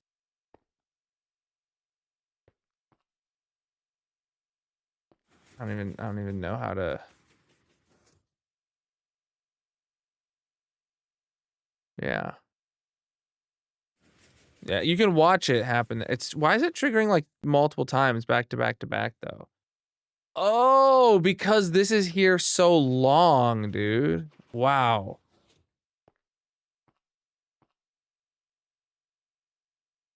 That's what's happening, because this is on for so long. This gets stuck in like a loop of when it puts it back in. Hmm.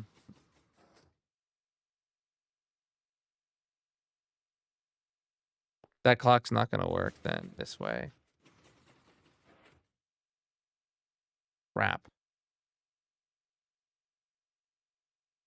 Well, it's time for marbles and this doesn't work, so cool. That's tomorrow's problem.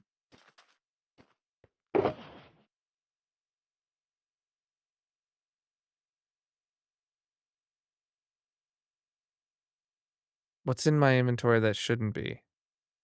Or what's in this box that shouldn't be?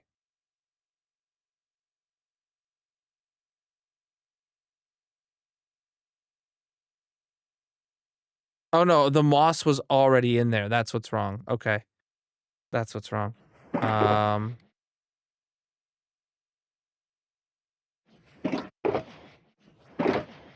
Alright, these 2 boxes are dump boxes. Those can...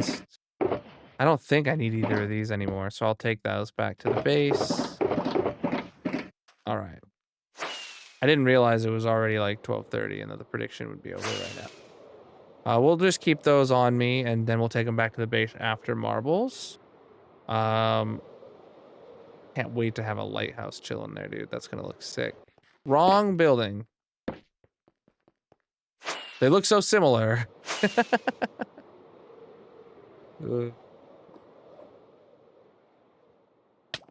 Ouch. All right, turn it on. Grab some bone meal. Oops. Grab a cherry tree.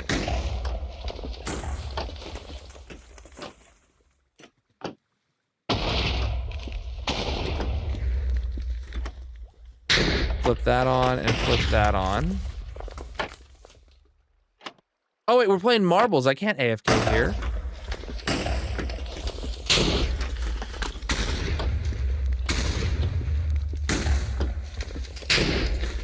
Yeah, we're going back to the squid farm, I guess. I just completely keep forgetting.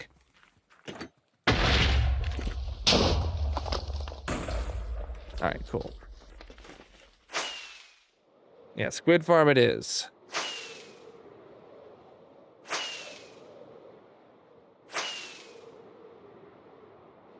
Yeah, dude. Marbles is just... marbles, man.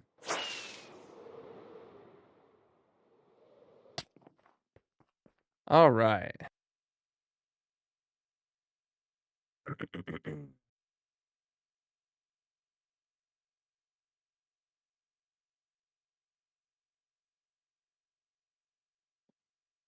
I don't know if I should fully phase out marbles. Like, I don't know. Like, I've thought about it a few oh, cancel. Hold on. I hate this prompt. This is annoying, marbles. Probably because it's the first season since they switched platforms. I no longer have the affiliate link thing over here because they switched to a new platform. I wonder if there was anything on that platform I needed to cash out, and I wonder if I didn't cash it out, if I lost it now. I'm not sure. I really hope that didn't happen. I better check. I'm gonna write that down to check tomorrow. It was Captain TV. What they used before, and now they use a new affiliate thing. So I'm sure Shilly would know if Shilly still paid attention to marbles. Oh, exclamation mark play in the purple chat. Here you go.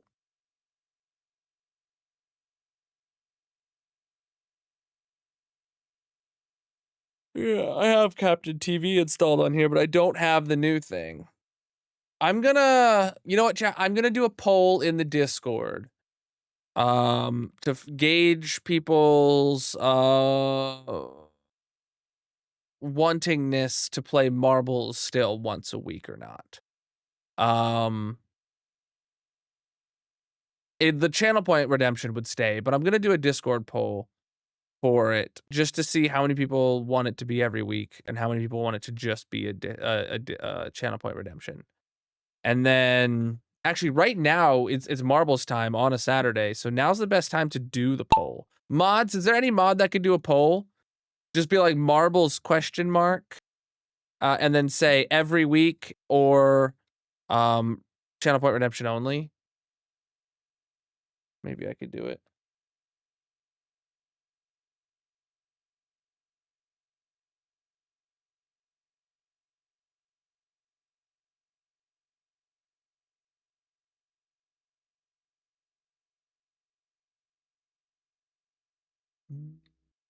Yeah, because it is marbles time on the Saturday where we always do it. So now's literally the best time to gauge people's there we go. I see someone did it for me. Pull up. Mm-hmm. Mm-hmm. Boo, boo. Boom, boom. Whoa. All right, let's get the okay, Miku, Buzz, Dusty, and Mrs. Ken. Dusty's in like 8th. Nope, not 5th now. Nope, no, he's not. Mrs. Ken. Okay, we're on Mrs. Ken cam. There we go. Mm-hmm. Are you gonna make it? Mrs. Ken gets 4th. GG.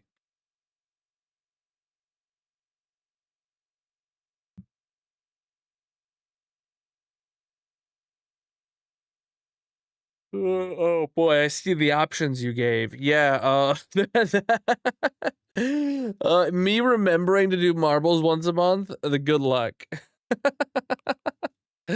All right.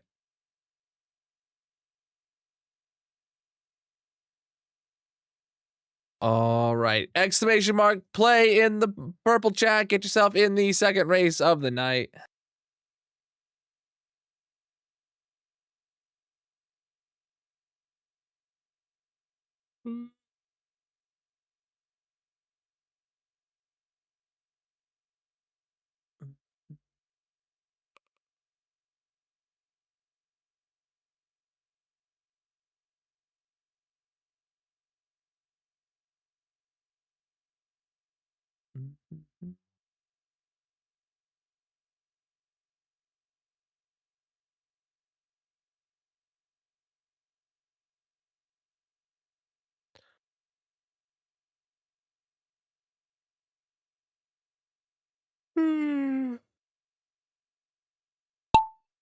I mean, even if no had would win, then like we'd still have the channel point redemption for it, which like nobody does.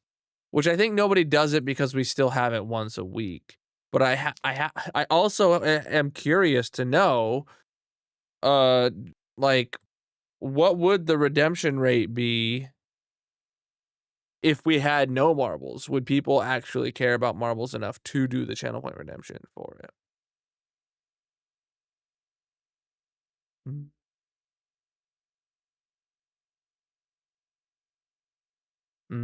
For the leaderboard, the first stream of the month. Mm. Okay, weekly one with 62% of the votes. Mm.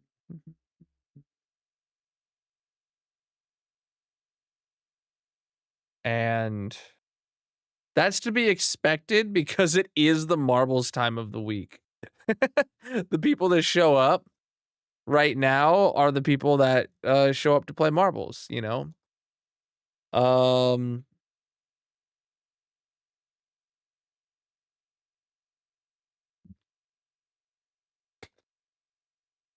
Gryson got 2 W's in a row. That's crazy. So someone should ban him.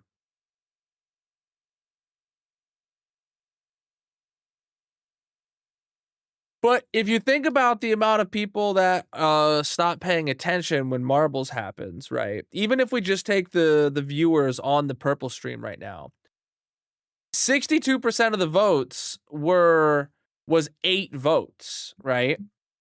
There's 42 people we're down to now that we're playing marbles on the purples chat. 8 people out of 42. Because it's the end of stream and they're not watching, so they're lurking, or marbles happened, so they started lurking, right? Like 8 out of 42 is you know, a fraction of I don't know, like a fifth. That's like a 20%. Not, I don't know. Want to run another that is weekly and monthly? No.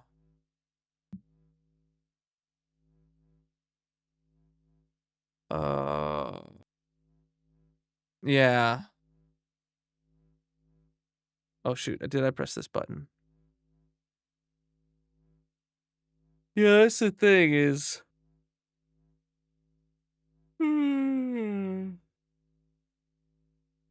Um.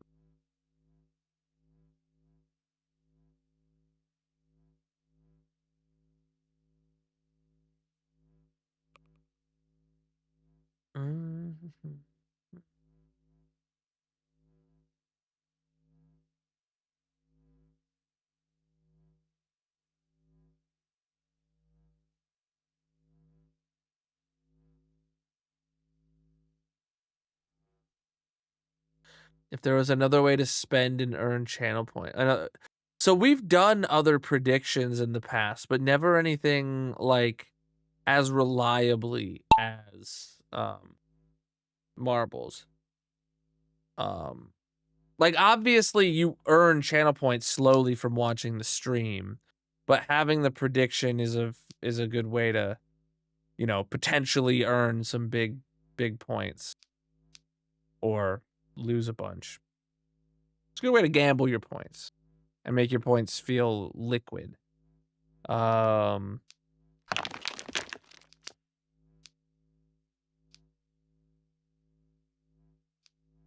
Mandolin uses a chatbot that puts TikTok chat into and they get them into marbles?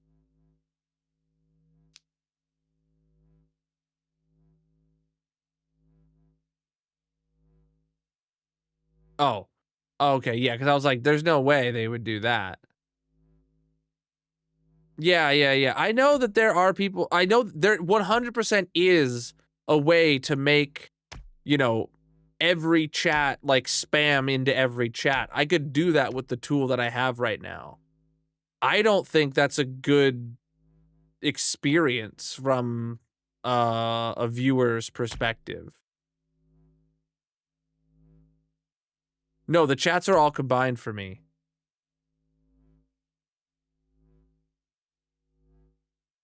I don't think seeing a bot typing, so you would see like Colonel bot, and then Colonel bot would say like so and so's name, and then it would say their message, and then the entire chat would just feel like it's from Colonel bot, and it would all be like the same color name.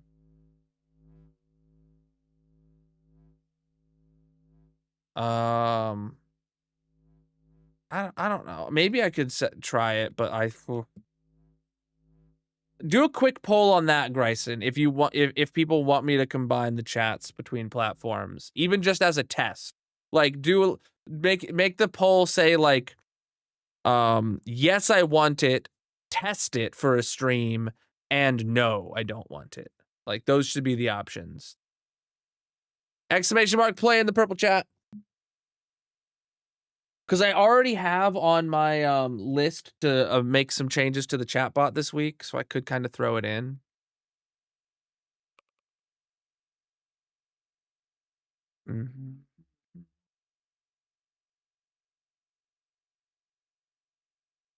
So if you guys know that, like, I log my chats, you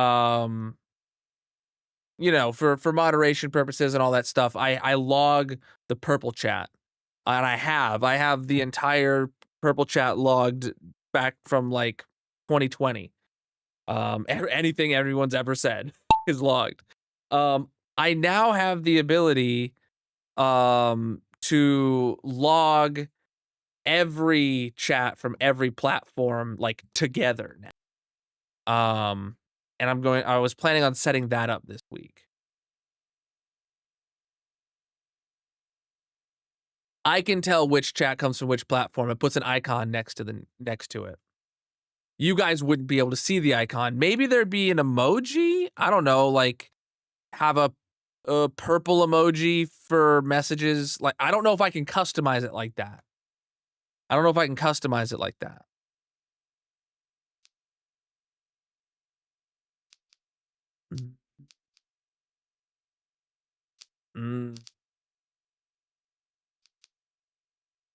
Has showed something like TikTok greater than username. Yeah, and that seems even more annoying. Like having so much of the message be like the header, just to find out, oh, it's from Colonelbot, who is a moderator and a subscriber, and and then Colonelbot, the moderator subscriber badge person says TikTok arrow username : then the message. And then like that's basically the second line will be like the second word of the message. Like that seems like a bad experience to me. But I don't know. Man.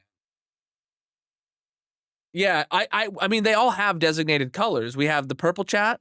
Oh, wrong button. We have the purple chat, the red chat, the green chat, and then TikTok. TikTok we put like a black icon for, right? Because TikTok's logo is like black, I guess. And then the thing is I can actually see the difference between YouTube vertical and landscape. So I don't know if there's two different shades of red, or maybe one of them's like a red circle, the other one's like a red square. It couldn't change Colonel Bot's color like that per message.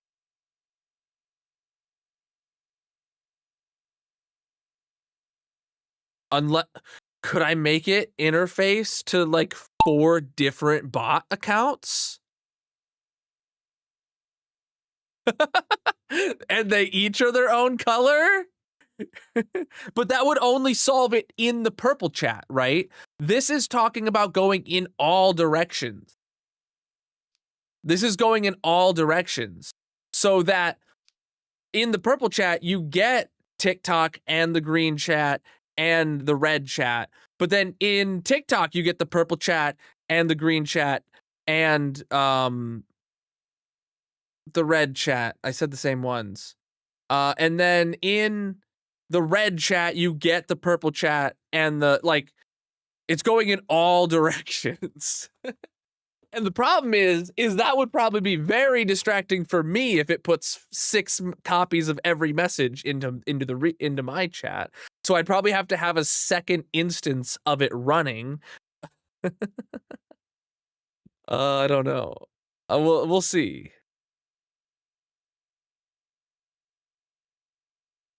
And then, oh, right, moderation.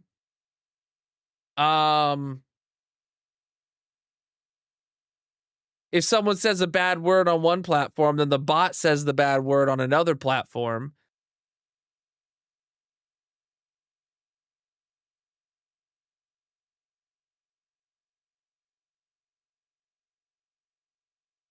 Oh.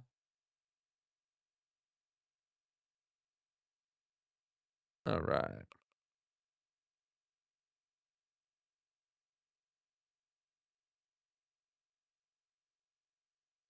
Exclamation mark play in the purple chat. Get yourself in the 6th race of the night, my dude.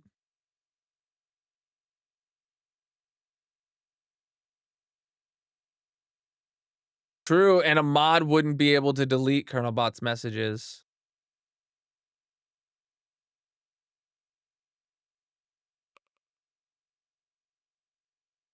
Unless I made another...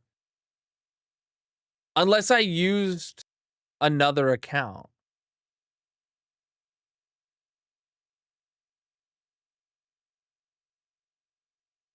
It's totally solvable.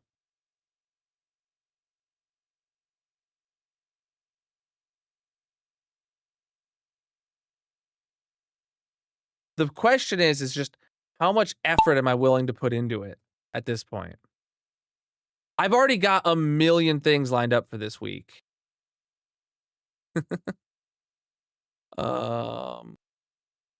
Abjanax is like stuck. Oh, there we go.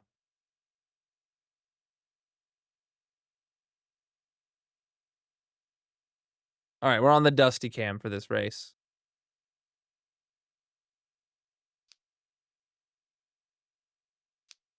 Oh, what won the poll? I didn't even see.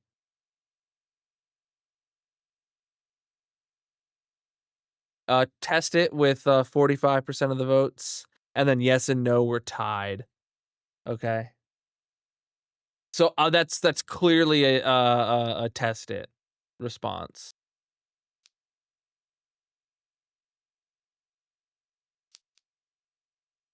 Hmm. Dusty's in the lead right now? No way.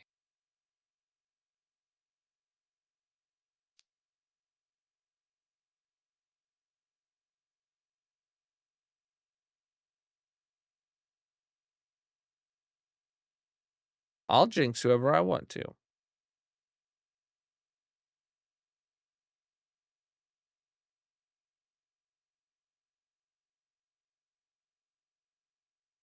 Nice.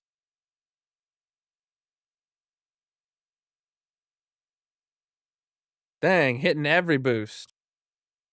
Except for the backwards one. That's amazing. Whoa, okay. All right. I thought you might have had a bit too much speed there. Woo, Dusty, you are, oh man, GG. That is a track right there. Chat. Whoa, Colonel bot, zoom in. Yeet it! See, that's what I thought Dusty was gonna do. Oh man. All right. We were playing a mini game over in the purple chat. Was that the last race? I think it was. Third place goes to Really Cold Fingers. Second place goes to Claire. And in the lead, Gryson. Well, you got 2 W's. We knew that was happening. None of them are predictioners. Let's take a look and see who won the prediction. We got Buzzed in 5th, Dusty in 7th, Mrs. Ken in 12th, and Miku in 15th. All right. Buzzed voters. Look at all the buzzed voters in the chat. Raise your hand. No. Buzzed voters. You guys are getting a 9-to-1 payout ratio. Holy crap. Here we go. Complete prediction, Buzz. GG. Let's go get Gryson his block on the massive monument, my dudes.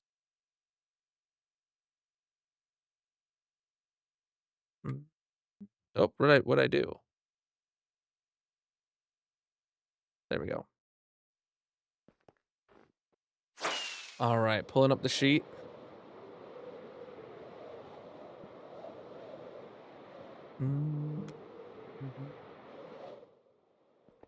Only Buzz voted for himself? No way.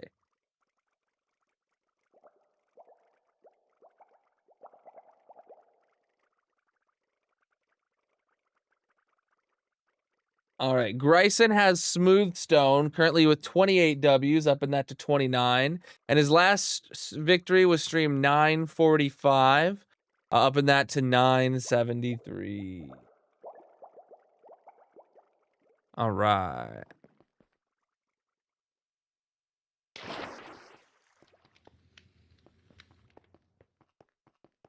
We got some boxes to throw into here. We gotta go get Smooth Stone for Gryson. Smooth Stone for a smooth brain.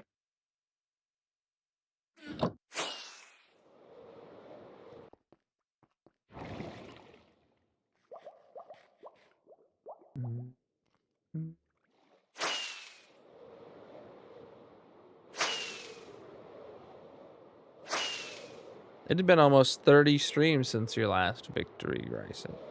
Which I guess isn't that long. Right on top of the first auto crafter on the monument from Darcy there. GG Gryson with your Smooth Stone W. Oh, look, there's another one right above my head. GG. All right. Chat, I don't think, do we have any diamonds to burn today? I know about your message, Gryson, so you don't have to remind me. We do have one. Okay.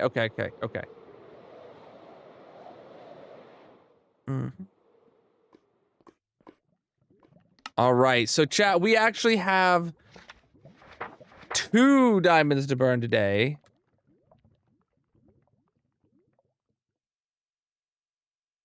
On 2025 5-4, is that how I would write it? Yeah, it is. All right.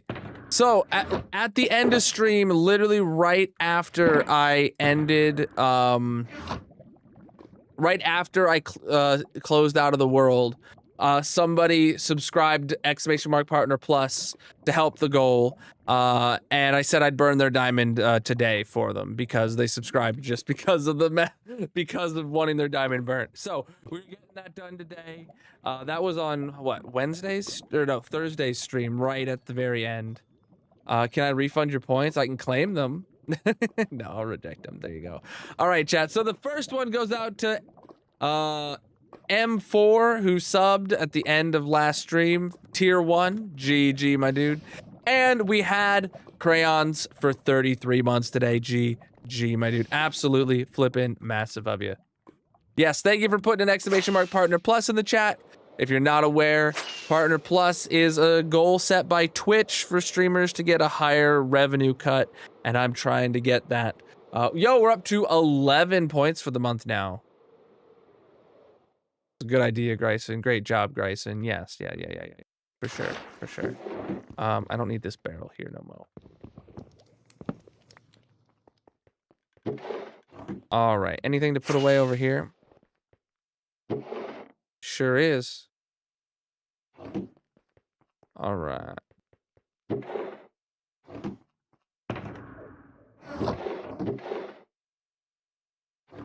Okay. And then we got some heads to put away. So good. Those both stacked with the previous heads. Love that for us.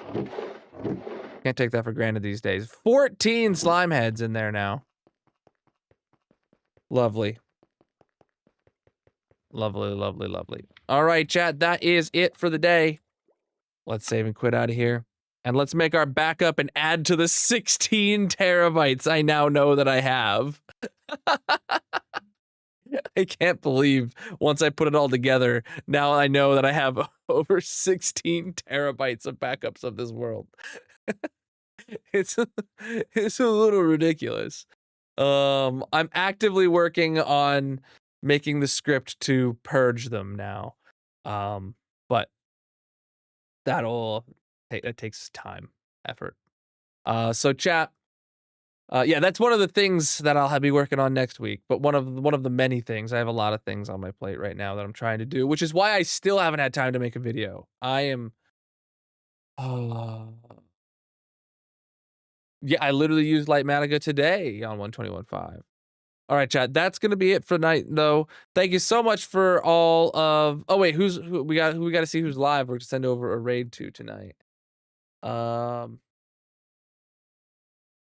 Hey yo, is that? Yeah, Zesty's live. We'll send a raid over there tonight. I almost completely forgot to do a raid.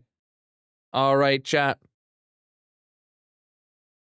Here is a raid message for you to copy and paste when you get to Zesty's chat. If you don't got my emotes, use whatever you got. Just make sure you spread some love when you arrive, when you get there. Even just copy the text out of that message and give it a go. Thank you so much for the awesome stream. Thank you for participating in the polls and the predictions. Thank you for the subs, getting to burn some diamonds for the exclamation mark Partner Plus. Thank you for the channel point redemptions. Thank you for the biddies. And thank you for the raids. Thank you for the follows across all the platforms. And thank you for the gifts over on TikTok. I'll be live again next week. Pay attention Monday for my stream schedule. Until then, have a great night and a great weekend. Peace out, my dudes.